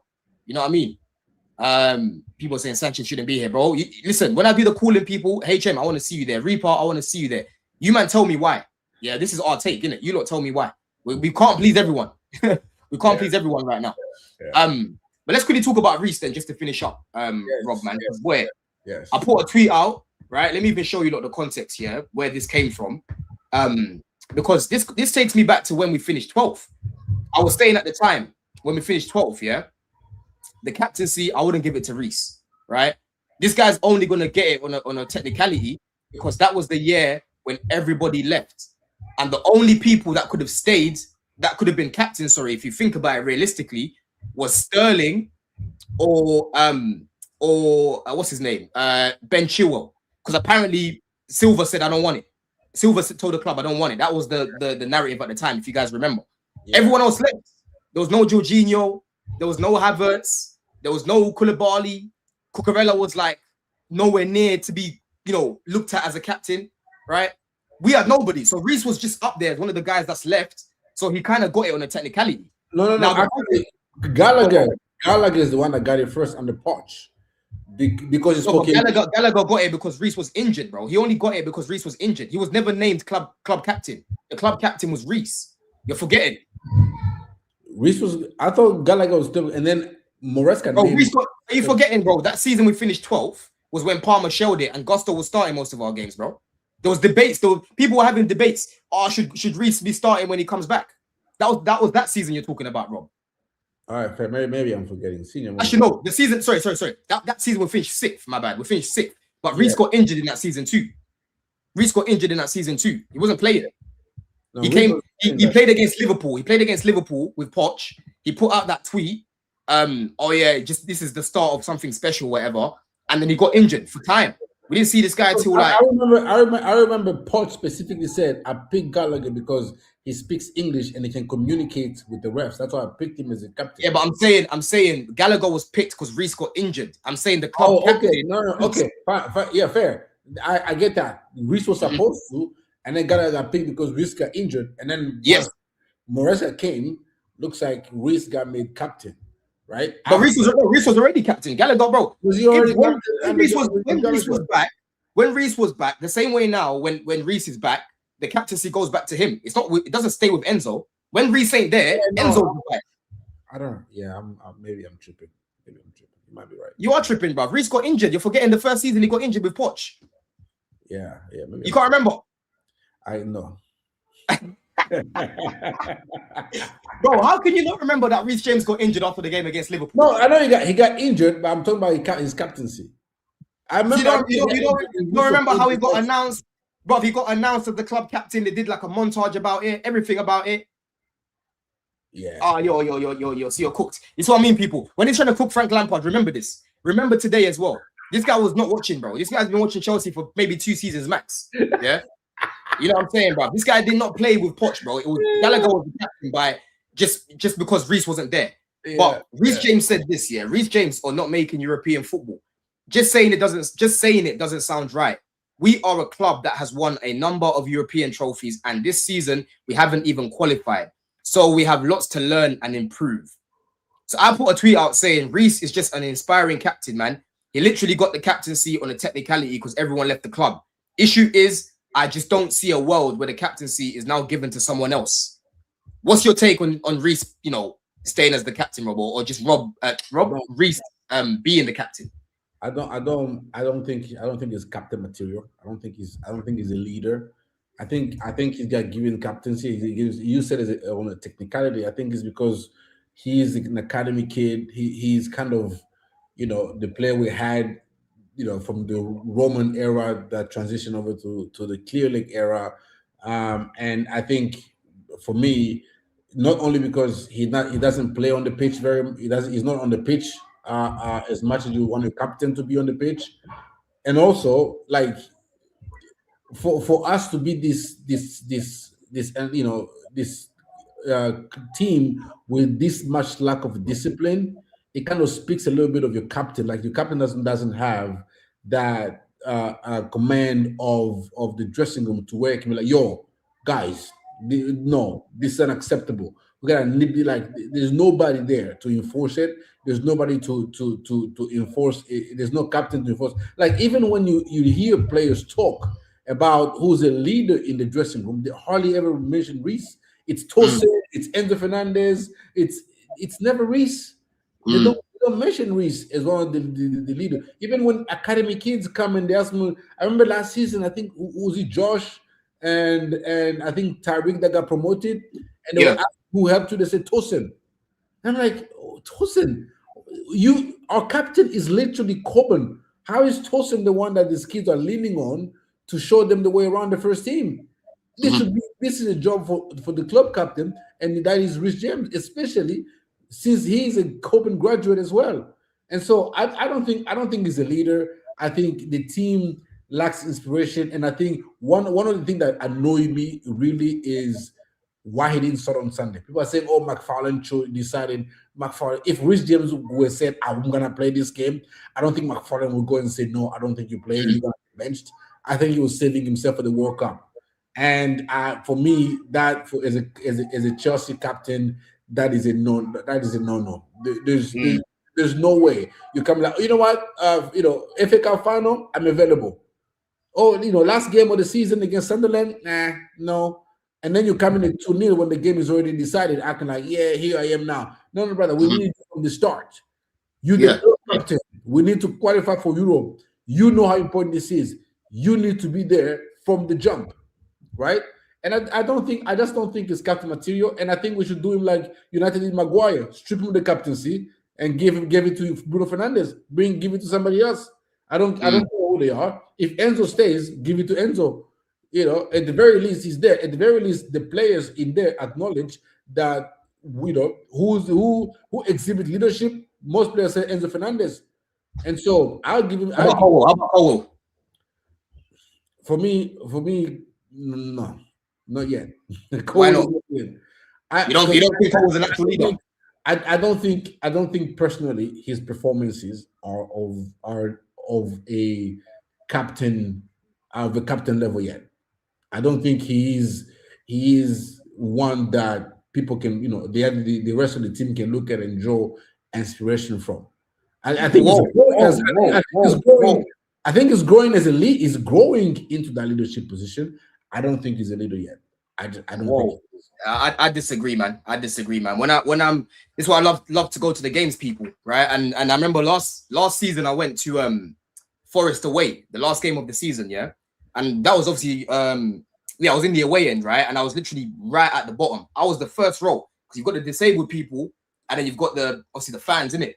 And I was watching Cole and Tosin, like it felt like I was on the pitch, bro, because I'm right at the bottom, bro. The way I'm hearing Cole talking to everyone in the box on corners and the build up, right? Even just since he's been back, bro, the 3-4 games he's played, you just see him dictating with his arms, bro. Like all of these little things, like. He's the guy that lifts people around him, bro. Like, for example, Fofana. When Fofana's playing next to Cole, he's more switched on. You know what I'm saying, bro? He's more switched on. I look at Cole more like a leader. I can't imagine Cole kind of mincing his words, right? The way that Reece has been, bro. Oh yeah, well, we need to improve. We know that, bro. You know what I mean? We know that we need to improve, but I just want a bit more oomph, like. Where it's like, bro, it's not been good enough. Like, we need to fix up. Like, this is what we're going to do to fix up. We're going to make sure that I want to be hearing a militant, a militant captain really showing that he's a man, bro. Because Chelsea used to have men. You know what I'm saying? Chelsea used to have men, bro. We used to have captains for their countries all over the pitch, bro. You know what I mean? Like, if Ivanovic, you had Ballack, you had you had John Terry, you had Cahill. See, Cahill wasn't England captain, but he was a leader. You know what I'm saying, bro? Maybe he might have been Bolton captain. I can't remember correctly. You know what I'm saying? You had John Obi Mikel. As much as he talks a lot, but he was still a leader. You know what I mean, bro? He had Drogba. Like, look across the pitch, bro. We had leaders everywhere. And Reece, to me, again, nothing to do with you know, I'm not trying to attack him personally or anything like that, people, but it's more just his character. He's more of an introvert. He's a shy guy. You know, I've watched his interview that he did with the club, and you could just tell, man, he keeps himself to himself. He's shy. Like, bro, Chelsea's not built with these shy brothers. Yeah, Reece can lead by example, bitch. Yeah, but when it comes to like actually leading physically, bro, and doing all of that, I just don't see it. It doesn't inspire me to want to go to war, bro. It inspires me by watching him playing, but to go to war with Reece by him talking, brother, I ain't going to war. No, I'll be real. No, I mean, for me, you got if you don't give it to Enzo Fernandez, I give it to Caicedo. I think, you know, those are guys that, you know, Caicedo, even from the way he is in games, it at times just inspires you that you just want to, you know, he's the type of player that I know Reece is. You know, Caicedo can set a tone. He's before, like, the way he starts a game can set a tone automatically. Like yeah, he means business. Can you know, sometimes it can go wrong for him, especially against the Arsenal one. But at least you know, like, he's here for he means business. He means business for this particular game. So for me, I think it's a bit too early. Caicedo's the one that's a bit too early, bro. HM, I agree with this, man. It says Robert saying Cole's ain't a leader, but they nominate Caicedo now, man. Caicedo, I don't think he's ready to be a captain, man. Like, I look at Enzo. Enzo would be a good captain, right? Cole, I think, would be a good captain. And the thing is, it might even be coming too early for these guys, bro. But again, going back to the reality of where we are, this is what we're working with, right? This is what we're working with right now. We're not going to go bring Bowen. Let's say we sign Bowen. We're not going to make him a captain, are we? Like, he will just be in the squad. You know what I'm saying? He'll be in the squad as one of the leaders, the natural leaders. That's why I want us to sign Granit Xhaka. That's captain right there. Xhaka's a good leader, but then I don't think Xhaka would be starting enough. So then now the captaincy will go to someone else. Like, your captain should always be there playing, bro. That's why Enzo is the perfect one. So if I'm Enzo, I'm bringing this up again. Look, I'm your captain. I'm your captain. Give me the contract, because not only am I one of your best players, I'm also, you know, your captain for this club. Yeah, but the thing is, though, yeah, you're saying this, Doom. You're saying this, yeah, but bro, Lam was in a team full of leaders as well, full of men, right? They didn't need to be like babied. You know what I'm saying? Like, JT would have to baby these man. If Xhaka comes here, he's having to baby these guys. Lam didn't have to baby anyone because they were all patterned. Lam came through Germany's fucking golden generation, bro. Look at the players he had there. Yeah, you can't compare the two, because the players that Reece is leading are not on the level of Germany, bro. They're nowhere near it. You know what I'm saying? But Andrew, we'll let you finish up. By the way, Rob, Rob, take a picture of the private chat for me, please, because I've time-stamped everything before, like, when you, and then send it to me privately, innit? Okay, fair. Because I have to keep coming and going. So yeah, just quickly send that to me, please, bro. You know what I'm saying? Yeah, Lam had Neuer, Schweinsteiger, Muller. Bro, you can't compare that. I'm sorry. You can't compare that. I'm sorry, man. I'm sorry. Big up, bro. Doom said, just to finish up, bro. Doom says he commanded respect among those men. They're not giving him the captaincy if he's not rated as a man. Bro, again, bro, you have to look at the options that were available at the time. Because I promise you, if Silva wasn't about to come to the end of his time at Chelsea and he actually wanted the captaincy, I reckon he probably gets it. But Reece, again, for me, this is just my take. You ain't got to agree with it, bro. He got it on the technicality because everyone left the club. You're looking around, it's like the Will Smith meme, bro. There was no one around. So it's like, oh, who can we give it to? Oh, you know what? Reece, like, he's the cat, he's the golden boy from Cobham. You know what I'm saying? Like, he's one of our best players. It makes sense to give it to him. We're gonna get fans on side, yeah. Because don't forget, he became captain under Blue Coal, bro. You know what I'm saying? Under Blue Coal. You know what I mean, bro? So that's my take on him, innit? If there was other players in the team, like maybe we had someone like a Granit Xhaka or whatever, or maybe even Jorginho. If Jorginho was still here, bro, he would have been the captain. He would have been the captain, if anything, bro. The point is, though, is that I said this, I can't remember, I said this a few days ago. You have to, whoever the captain is, he just can't, it has to be extraordinary in the way he leads, like a Steven Gerrard, in terms of, you know, putting it all on his own shoulders, you know, doing everything like he did for Liverpool most days. Or you have to surround him with other leaders on the pitch. I mean, I'm not saying they're the same type of player, but Martin Odegaard's the captain of Arsenal, right? You know what I mean? But he's not the leader. Do you know what I mean? He's not the leader. It's like, You got Gabriel, you got Rice, you've got Saliba, you've got Timber, you've got other players. You know what I mean, like that. And I think Reece, like with most of the other things on here, hasn't been helped with his leadership skills because the way the club's been recruitment, right? The squad building, yeah. Squad building, right? We haven't got the other players that have the mentality of a leader in them because they're all like still developed, right? They still need to be developed. There's all potential and stuff like that. Whereas if we'd had like 3 or 4 experienced people in the squad who have been captains, or even if they're captains in national teams, at least like give advice to Reece and something like that. He's had to step up. People we can learn from. People we can learn from, bro. There's no one to learn from. There's literally no one to learn from. So you're asking him to basically step up and do the thing. He's not going to be like a shouter. He's just not. Bro, he should. It's about Andrew. Yeah. Again, like what we're saying about Caicedo, it just came too early for Reece, bro. Like I think he could have become a good captain later on in his career if he maintained fitness. He won trophies. Like he might have naturally just become that natural leader because of age, of experience, or whatever. But we just gave it to him too early, bro. Like he's been given those keys way too early. I was so against him getting the captaincy, bro. I used to say this to we used to do a show on Jem's channel, yeah. Them times I didn't have a channel. I was like, bro, we can't be giving it to Reece, bro, because he's number one, he's never there. Number one check on the checklist, yeah, for your captain, you have to be there 90% of the time, bro. Yeah. Even if he wasn't there and we had those other players, he could have been like vice captain to begin with. Do you know what I mean? It's like a little like, you know what I mean? Yeah, that's what I said. That's what I said as a starter. Yeah. Yeah, you're not ready yet, but you're the next one in line. In case anything happens to the other captain because of age or something like that. That's what happened to Trent. That's what Trent got, bro. Trent got made vice captain. That's what happened to JT, right? Exactly. The JT.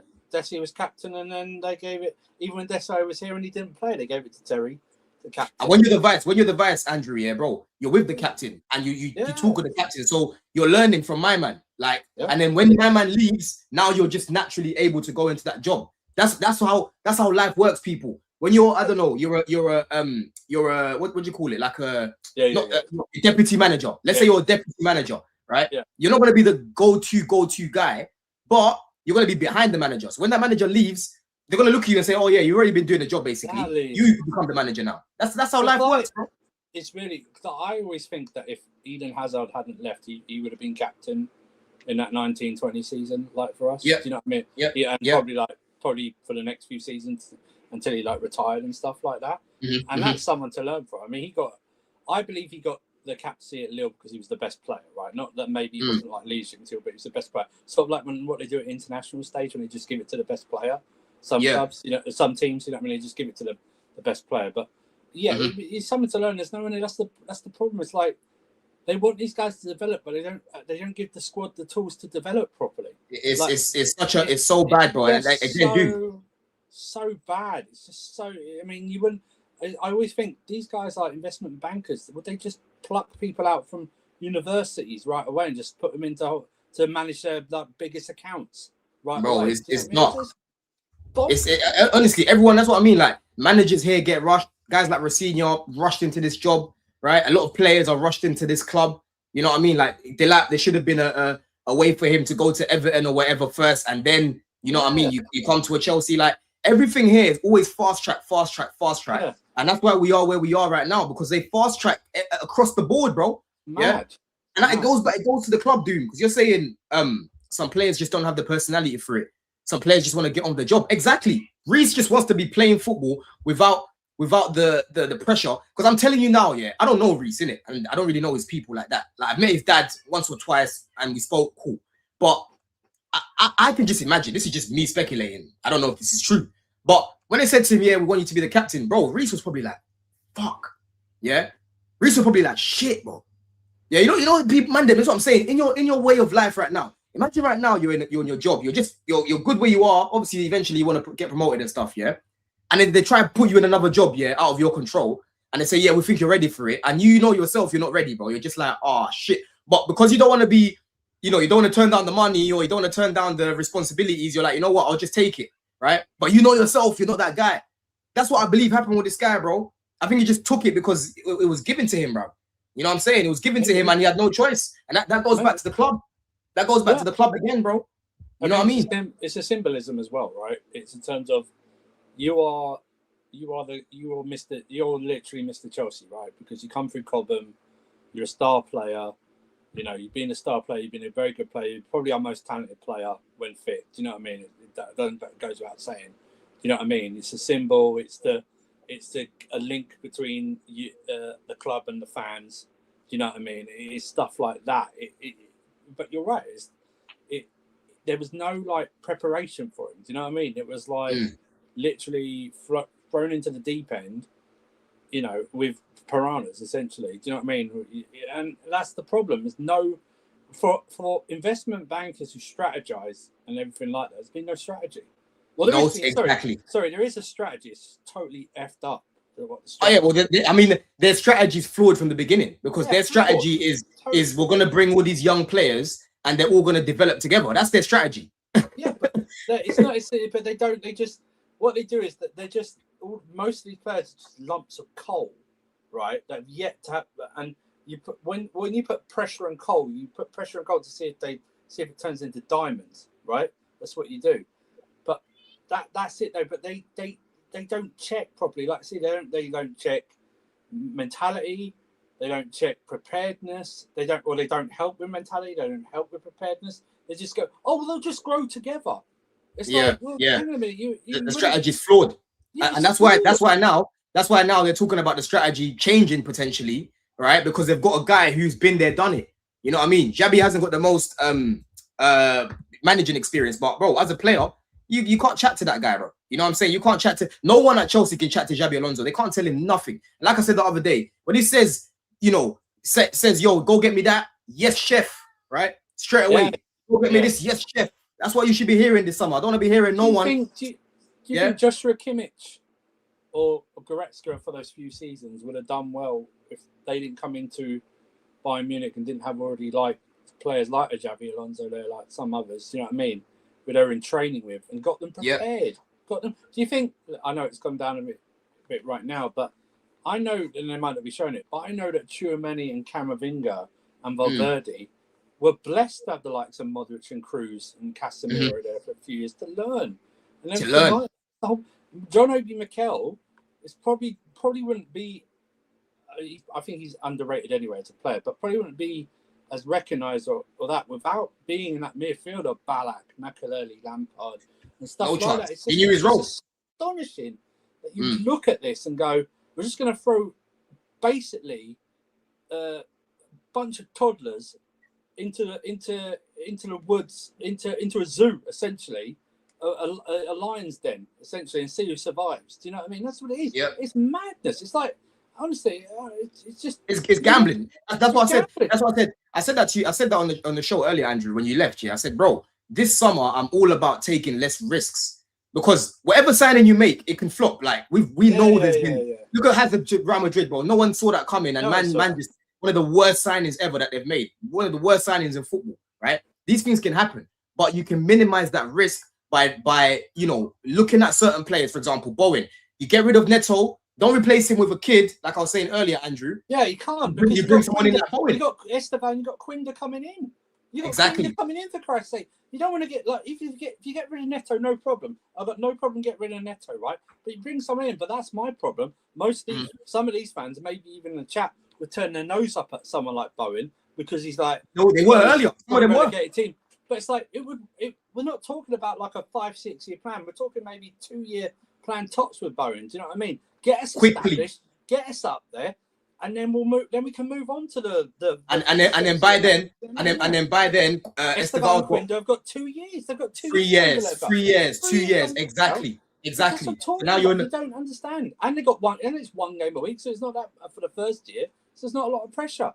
I mean, there is exactly, bro. You know what I mean, it's not. They're not like they're not going to be playing in and out. They can still learn. Do you know what I mean? Bowen's a very good player, by the way. He's a very good player. He's a good player. I said earlier, but the guy's lost his legs, and I'm not here parading go sign Bowen. I'm just saying, you get rid of Neto, you bring my man as the replacement. That is the most sensible replacement, right? I remember looking at Trossard. Yeah, some people have turned their nose up at Trossard. I said, yo, that's the guy that I wanted before we were looking at Mudryk. because no one expected that hijack, bro. I said, go take Trossard from Brighton because him and De Zerbi are falling out. He ain't even play no more. You know what I'm saying? He ain't even play no more, bro. And then Mario says, I think it's too harsh. Yes, he's not the most vocal, but since we finished 10th, we are saying he's a bad captain, bro. I was saying this, bro, even before I made a channel, that Reece is not ready, and Reece should be advised for now. We're not saying he's a bad captain either. What we're saying is that he needs help being a captain. Exactly. You know, he's not had the opportunity to learn from others because it's been taken away from him. Even if, like I heard you say, like, if you could have kept Thiago Silva for another year, if you could have kept Aspie for another year, you know what I mean, and stuff like that. If you just could have kept them around, you know, and stuff like that. But you never had, like Jorginho, like a Kante, like a Kovacic. You know, you could have kept some of these players around. You know, but he's not had the opportunity. Plus, it's not helped. He's been injured in and out. Do you know what I mean? So, bro, Dooms, yeah, like, bro, you're actually like, it's actually borderline disrespect, yeah, like how you're talking about Bowen, because this guy's been in the league, yeah, and he's consistently performed, bro, for West Ham, consistently, bro. Like, it got to a point where when Salah, those links of Salah potentially leaving, many Liverpool fans, including myself, I was telling these guys, they were saying Bowen, bro. Bowen is the one that makes the most sense for us, right? Bowen makes the most sense for us. Like, the disrespect right now is crazy, yeah? This season... That's what I'm saying. People have got to understand that. When people, it's mad, bro. Like, I don't get it. I'm not saying he's gonna be the fucking. I'm not even asking for him to be a starter, but I think he's a good player. Last season he got what? Last season, let's see how many goals he scored. So in 34 games, he played 34 games. Trossard played 38.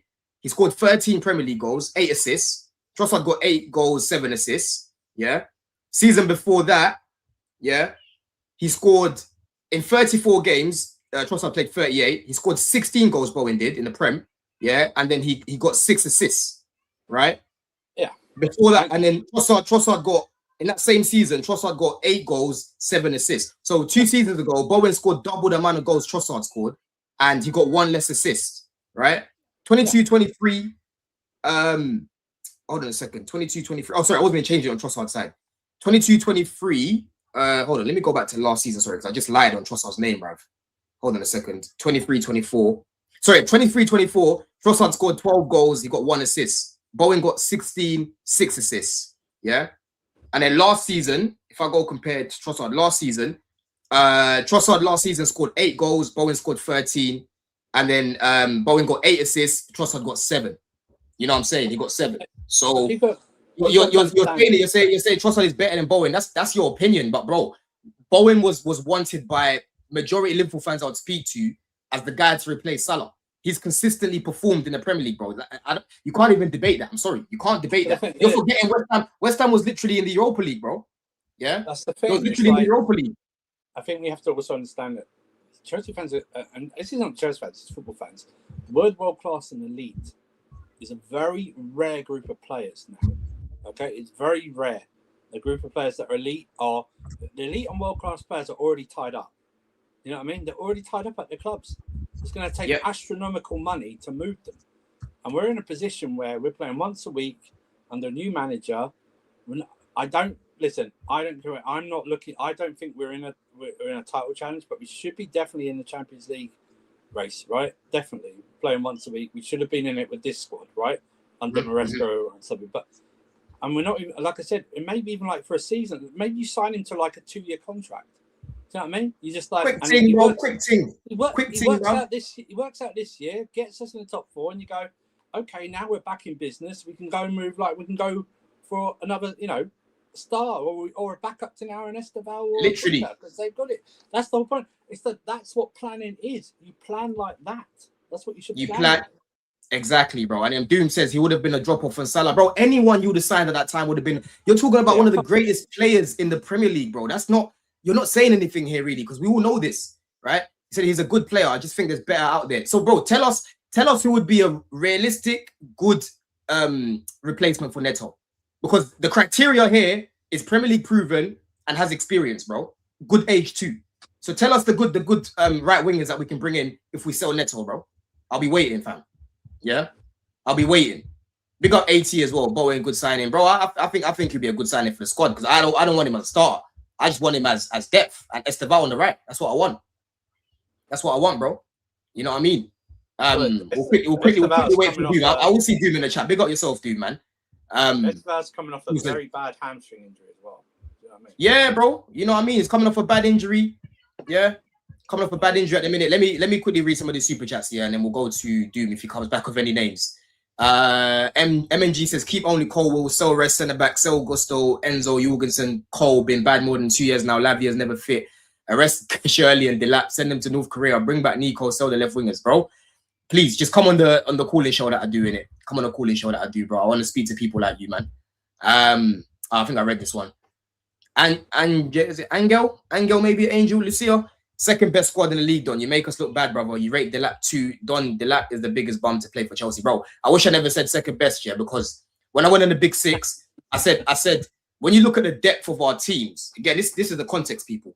When you look at the amount of players that we have, I said us and Arsenal probably have the deepest squad. And I also said to Tobes on Big Six, I said, bro, when you talk about quality, that's a different conversation that you're having, right? But in terms of the deepest squads, I said we probably have the deepest squad up there with Arsenal, bro. You know what I mean? This season, I wasn't parading our squad like that, really. Last year I was, but this season I said we're gonna finish third. That's what I said, man. And that was a lot of that was on, again, looking at my key players to perform who didn't really. Maresca to be really good this season, which he wasn't. And some of the players that we bought to step up, but it just hasn't worked for them. A lot of the signings that we made, Andrew, yeah, basically all of them, yeah. Only Pedro's like hit it off. Because Esteval been up and down too. You can't really. Yeah. I like Esteval, and I want him to be the right winger on the start. Sorry, from the starting for us, but he's been underwhelming this season because he's been stop start. You know what I'm saying, bro? Yeah, that was my fear with him. Is that I wasn't going to go like hammer and tongue for Esteval because I think this was going to be an introductory season, and he picked up little injuries here and there, but the big one was under Rosinha, and we saw that the big injuries happen under Rosinha, didn't we? We didn't see them under. Yeah. Like what we will say about Maresca and the staff is that they managed. I know that I said to you last week, didn't I? Remember that BS thing about the medical staff are one dictating who gets picked. Well, that's not true, is it? Because we saw them rush. He saw him overplay Reece. He overplayed Esteval. Do you know what I mean? It was like it was that. So that was all rubbish to begin with. Do you know what I mean? It was about managing, and they were managing Reece really well. Under that, and I don't think Maresca.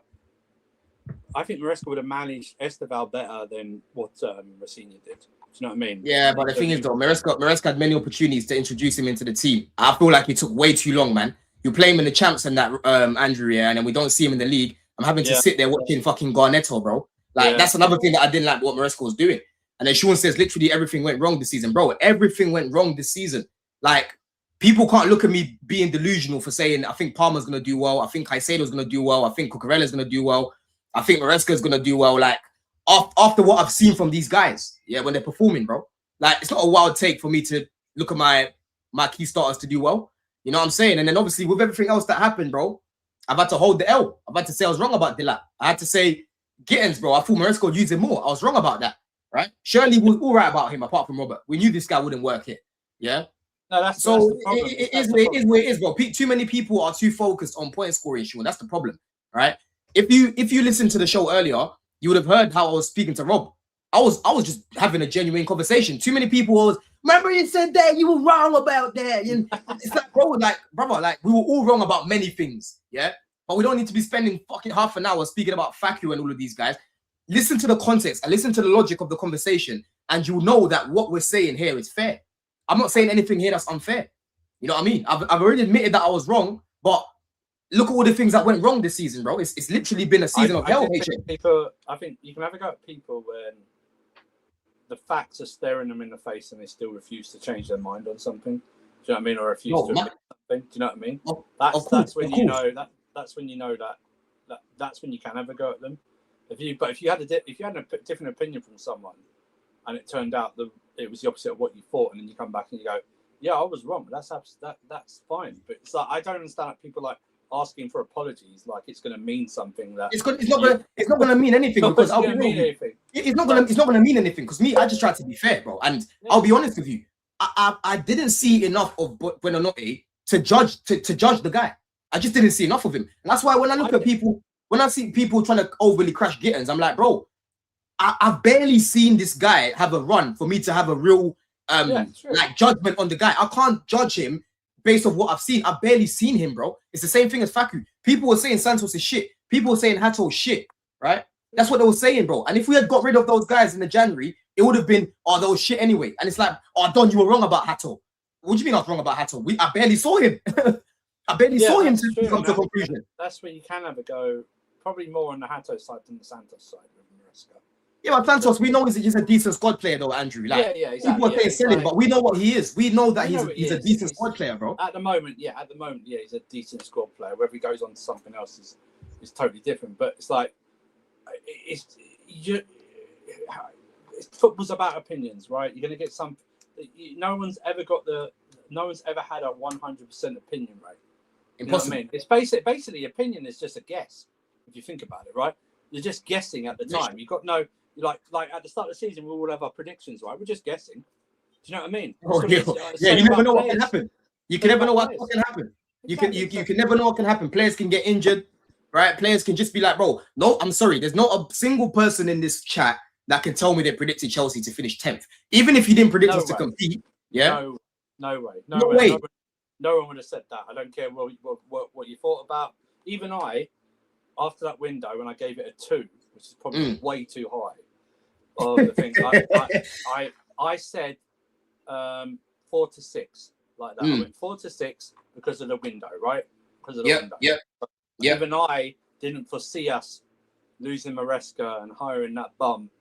Impossible. Impossible. Not a single person would have expected. No one would have predicted that. And if they did, Andrew, yeah, please DM me. Put your lottery numbers on. Put your lottery exactly. Numbers. Tell me the lottery numbers, bro. Tell me the lottery numbers. Exactly. Yeah. Mario says I'm getting flamed by my homies right now because I said we can compete, bro. Mario, I'm telling you what it is. That's why, I've this summer, people, you're gonna see the difference from me, right? You're gonna see the difference from me because a lot of our players that we put our money on in this team have let us down massively. They have let us down massively. Maresca in the end let us down. Obviously, the ownership let us down first, but Maresca let us down. Palmer's let us down. Cucurella's let us down. Cancelo's let us down. Yeah, all the red cards have let us down. Right? The PGMLO with their decisions have let us down. Yeah, bare shit has let us down this season, bro. It's been a season of hell, and that's why when people now are like, "Oh, Chelsea are nowhere near competing." I'm like, bro, we've got bare players here who've have been nowhere near it. They're the same people that said we wouldn't get Xabi Alonso as manager, right, or coach, right? They said he wouldn't come because of what happened here, and then they'll go, well, no player will want to sign for Chelsea. And I'm going, bro, it's the Premier League. It's the Premier League. It's the most watched league in the world. Let me tell you something. A match between Man City and Liverpool this season was watched by 750 million people, right? Just a league match, yeah? Right. League match. That dwarfed the Super Bowl, my friend. It dwarfed the Super Bowl, yeah? The Americans talk about, so many people watch the Super Bowl. This is just a regular league match. It's the most watched league in the world. It builds your profile on and off the pitch. And we're still Chelsea. We're still Chelsea, bro. We're in London. We got that thing. We've got Xabi Alonso. People will still want to play for us. It's just about you have to get this thing about the word elite and the word world class because that's a very small list. And they're already at other clubs. Like I'm saying, there's only 4 clubs in the world that players would pick over than probably most Premier League teams, right? And that's Real Madrid, who don't spend a lot of money nowadays, if you notice that. They don't spend a big amount. Barcelona, who I don't know how they spend. PSG, who have changed their model, by the way. PSG have changed their model. And Bayern Munich, who don't spend big as well. Do you know what I mean? So it's like, we see people turn up at Bournemouth, for Christ's sake, that are good players. Do you know what I mean? What are we doing it? That's what I mean. Exactly, bro. Exactly, man. People need to realize where we are, man. Like right now, yeah. You know what I mean, bro? It's like the talent pool. This is why I wanted Champions League as well, because I was like, yo, even though these man fucked around and that, yo, we need that as an advantage for the club. Because now people are looking at things, bro. There's certain man that could reject us. Okay, the project sounds good, Xabi sounds good, but bro, I want champs. I'm going there. You know what I'm saying? Like, and then certain players like Enzo, I want to play Champions League football. I want to leave. Yeah.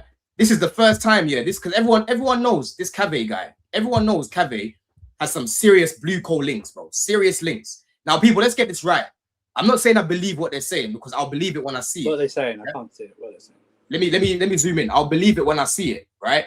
But like I said last week on the show that we did, right? This is the first time that I've ever seen these guys saying such things and not spinning consistently. Not spinning. Because what they like to do is spin. They'll make something sound like a positive. They'll go for the Semenyo links during that same day. They'll tell you that, oh, we're happy with Gittins and Shirley. Spin. Yeah. Because you know you're not happy with Shirley. You're not happy with Shirley. You know this. Because otherwise you wouldn't be looking at Gittin at Semenyo, sorry. Right? This is the first time I've seen them do this with the Michael Jackson and gone down. Yeah. Again, it doesn't mean I believe them. I'm just saying I'm seeing it. It's the first time I've seen this. So Cabe said Chelsea believe they have learned lessons from past mistakes. They recognize this season did not meet expectations or ambitions, and they want to accept responsibility. Right?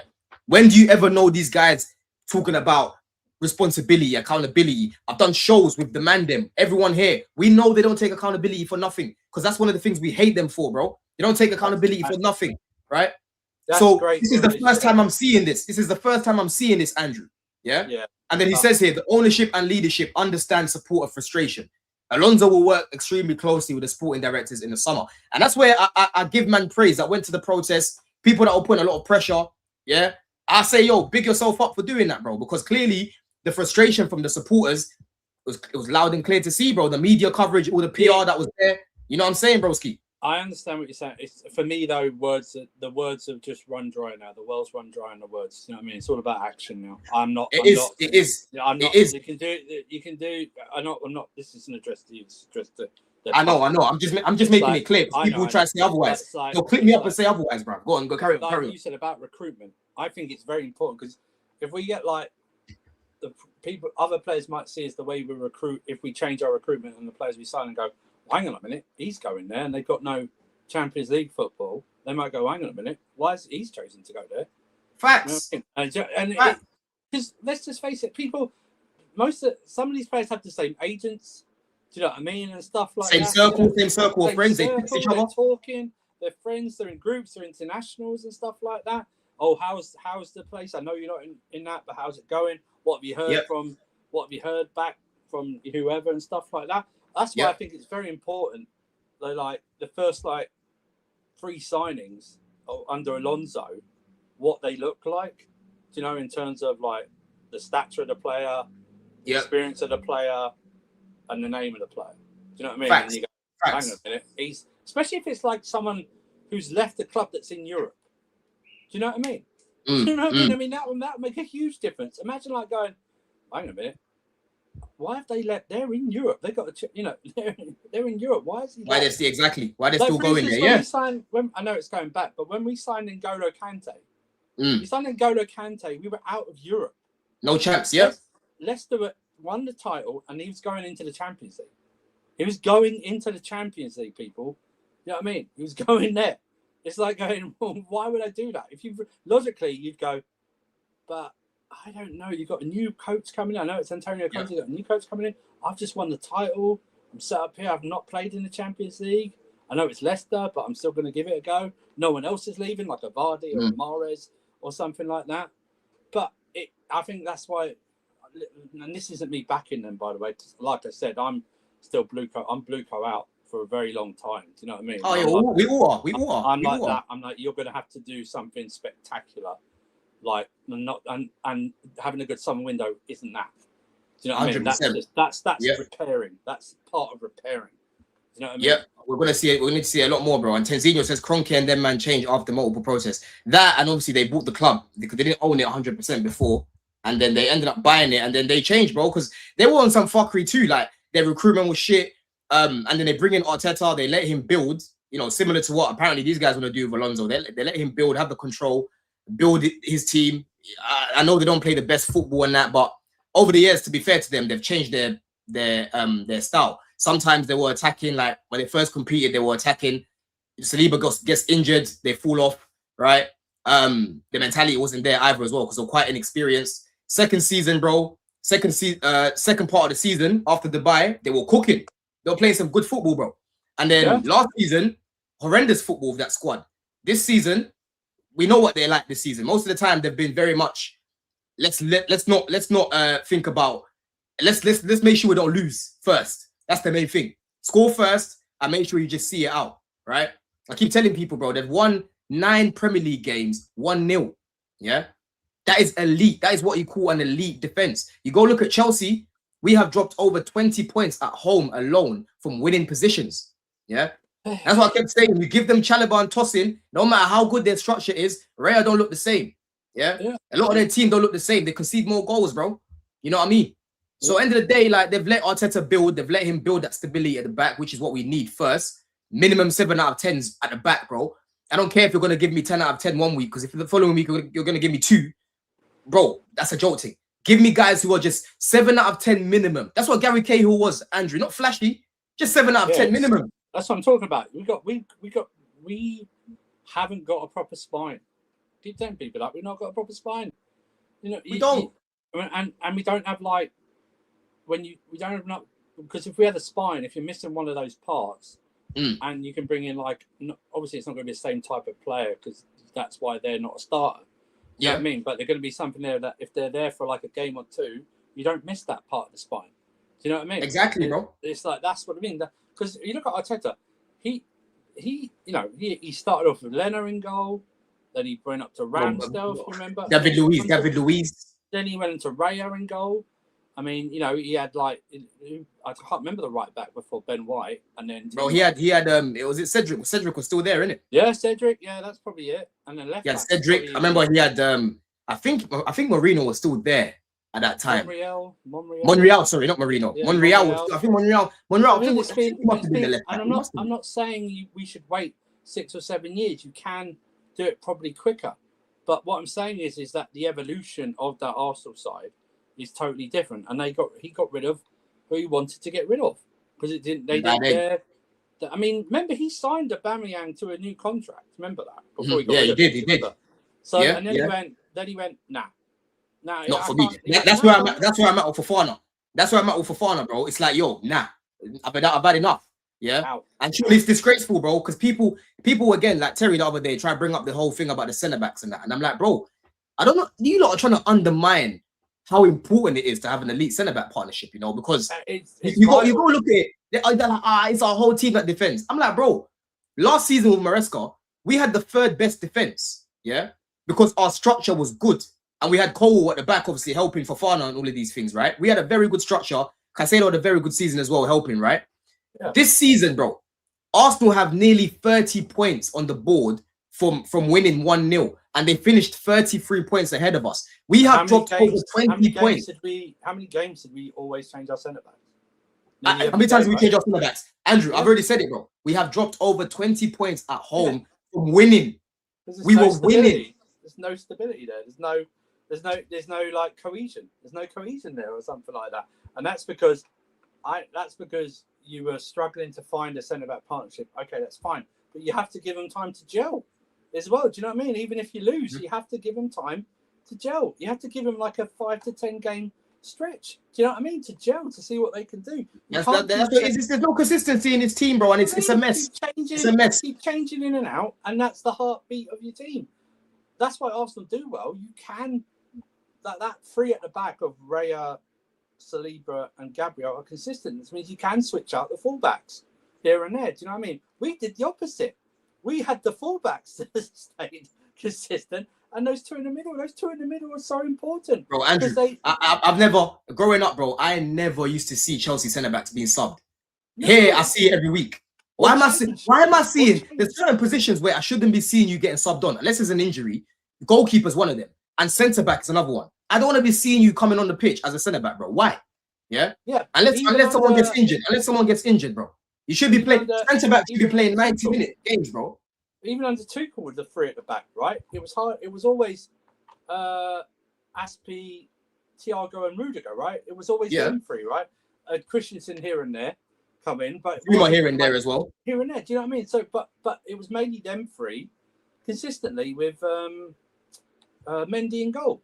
Do you know what I mean? And stuff like that. They changed the wing backs here and there, but those 3 stayed in there. And then you had Jorginho there with Kante. Do you know what I mean?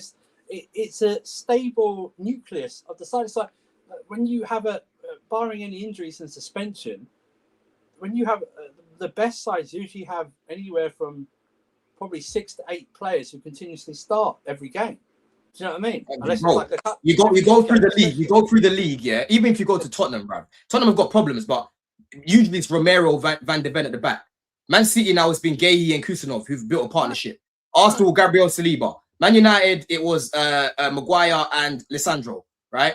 Yeah. Or sometimes they'll have Euro in there to be fair and Heaven, but Lisandro Maguire played a lot. Yeah, you go down, you start to go down. Bournemouth, Senesi, and who's other centre back? Look at Forest. Forest, bro, Murilo Milinkovic. The other guy, yeah. Like, brother, like you can't build no stability at the club if your centre backs are always chopping and changing, right? And then you've got people like Terry waffling about, oh, well, the centre backs this, bro. Arsenal's attackers, yeah, need to give their bonus to the defense, if anything, right? Maybe Gyökeres is the only one. Gyökeres is the only one that should just keep his money. Saka, give your bonus to everyone else. Martinelli, give your bonus. Madueke, give your bonus to Gabriel and all these guys, Real. Because they're the reason why. They are the main reason why you man have that title on your neck right now. That thing around your neck is the reason why, bro. Because Madueke had worse output last season at Chelsea, Andrew, and he wasn't even good enough for us, yeah? Sorry, he had better output at Chelsea, bro. Man hasn't even got 5 GA and he's got the Prem, yeah? Because the team that he's in. Because the team that he's in, bro.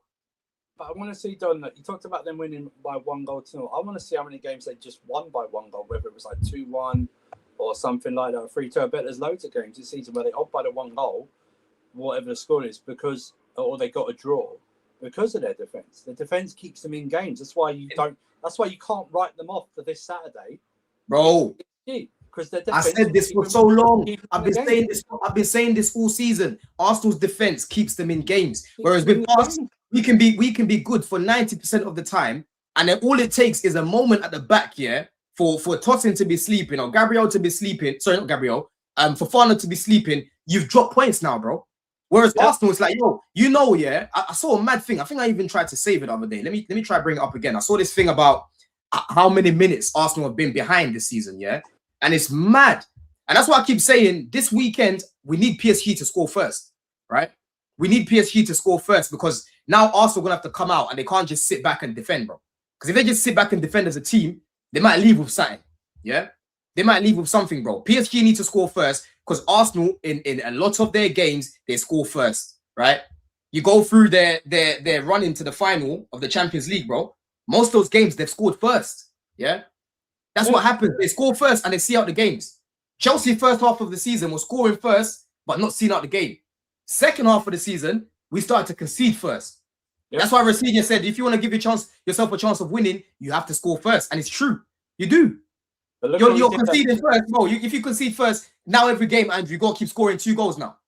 You got to keep scoring 2, bro. Look what you did at the back look what you did at the back of the first season under Maresca. When we won 7 out of the 8 last league games, right? But it was by the odd goal.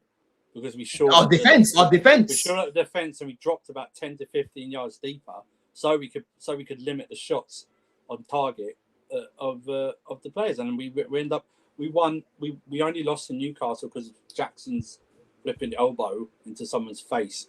You know what I mean? Yeah, and we even look better without him. We even look better without him. Team. We were a better team before they scored their second goal. What I'm saying is, we saw out the 1-0 victories. We saw out the 1-0 victory against Man United, against Spurs, against Leicester, I think it was, against Forest at the end of the season. You know what I mean? We saw them out. That's the whole point. You can actually do it. But you can actually do it. But that was the basis of whatever you thought about the spine. Was of a Sanchez in goal, at least Cucurella there. You've got Reece / Gusto. You've got Cucurella. You've got Enzo and Caicedo in the middle. And that's it. So you had a bit of a spine there. Yep. You know what I mean? In terms of that. And the others could float around on that. But 100%. You can't do anything, though, in football without a very good defense and goalkeeper. You just can't do it. You can't.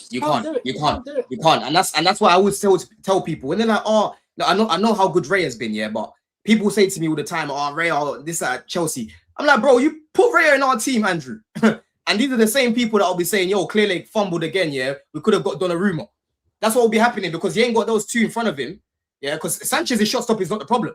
Real is an elite shot stopper. And I've also seen Sanchez make some elite saves too. But the difference is Real is in a patterned team with better defenders, a better structure. So he's not having to consistently be getting pammed and pammed and pammed, the way that we do in a lot of games, or flipping Sanchez, right? He's not feeling confident with the guys in front of him. Now he's all shaky and go on that. He don't have that, bro. Man plays at the back. There was even a running joke here that Ray's working from home, right? Remember the start of the season, Ray's making from home. That's what I was saying, because he's not really having to do anything. Yeah, but you put him here. But also, you can't compensate that. No matter what you think about the goalkeeping that you rate him, you can't compensate for the fact that if he knows he's got a very solid, good defense, the much confidence it gives him in terms of when he is called into action, that he will be there. He's on alert. Do you know what I mean? Like that. 100%, like, bro. He has less. He's on alert. Is really weird because he's got a better defense. You would think maybe he's not alert. I think he's more alert because he's not that distracted or about worrying about what his defense does or what his fullbacks does. Whereas Raya goes, well, I know what they could do. I'm just going to make sure I just concentrate properly, and then I can just, if anyone gets through or past, I'll clear it up. Do you know what I mean? Exactly, and that's why I always tell people, like Chelsea have a lot of, because people like to do this thing with me, like, I thought you've got all these players that can compete. I'm like, we've got individuals here that can compete, because if I say to you it's open market time, bro, there'll be Arsenal fans here saying, yo, go bring Caicedo, yeah, or go bring Palmer, go bring Enzo, yeah, go bring Colwill, Liverpool, go bring Colwill. Bro, there's bare man here guys are taking to help them compete. That's the problem with us. We've got too many individuals. We haven't got a good team. The squad is not good enough. But the players, some of the players here are more than good enough to be in a title challenging team. And I stand by that, bro. If you don't agree with me, that's you, innit? But I look at a lot of our players here, and I'm sorry, they deserve more. Yeah? Like, that's why if Enzo leaves, I wouldn't even blame him, because we've legit wasted 4 years of his life, bro. Yeah. We'll finish up there, Andrew. Anyway, we'll finish up there, man. Because, bro, we've been here 3 hours. Yeah. It's hot. This room is hot, bro. My fans dead. Yeah, you know what I'm saying? But we got all the soldiers that are still here, man. We've got what? Nearly 150 people still here. TTM, you're taking man in a heartbeat. You're probably even gonna take Gusto ahead of what you've got at right back, bro. You know what I'm saying? Yeah. Man, you need to help keep from the preposterous predictions, bro. Why are you putting a target on us, bro? I predicted 4th last season. We got it. I predicted 3rd this season. Cool. I was wrong. Again, Jimmy, I was wrong. But it is where it is. Like, many people were wrong about this season. You know what I'm saying? Yeah. But we'll finish up there anyway. Man. People, like I said, make sure you're checking out the sponsor every time, man. Don CFC, I check out for Jersey FC Soccer Shop. I'm going to redirect to Mons. Andrew, obviously, the season's done. Are you going to be on the terrace for anything or anything like that, bro? I don't know. Depending on the result on Saturday, I suppose. But then if Arsenal lose or win, it'd probably be chock-a-block by Arsenal fans, won't it? So, you know what I mean? But yeah, no, I'll probably be around for the World Cup and stuff, And, World Cup will there. And any Chelsea signings, obviously, and stuff like that. People, Thursday.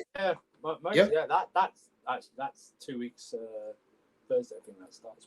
Mad. Yeah. Thursday, we should be back for pit stop, people. I know the past 2 weeks we haven't done an episode, but there's just been a few things going on, schedules clashing. But yeah, I'll chat to the man them today, and we should be hopefully going live on Thursday. But yeah, a lot of things planned, people, man. I need to try and get Nina on the channel.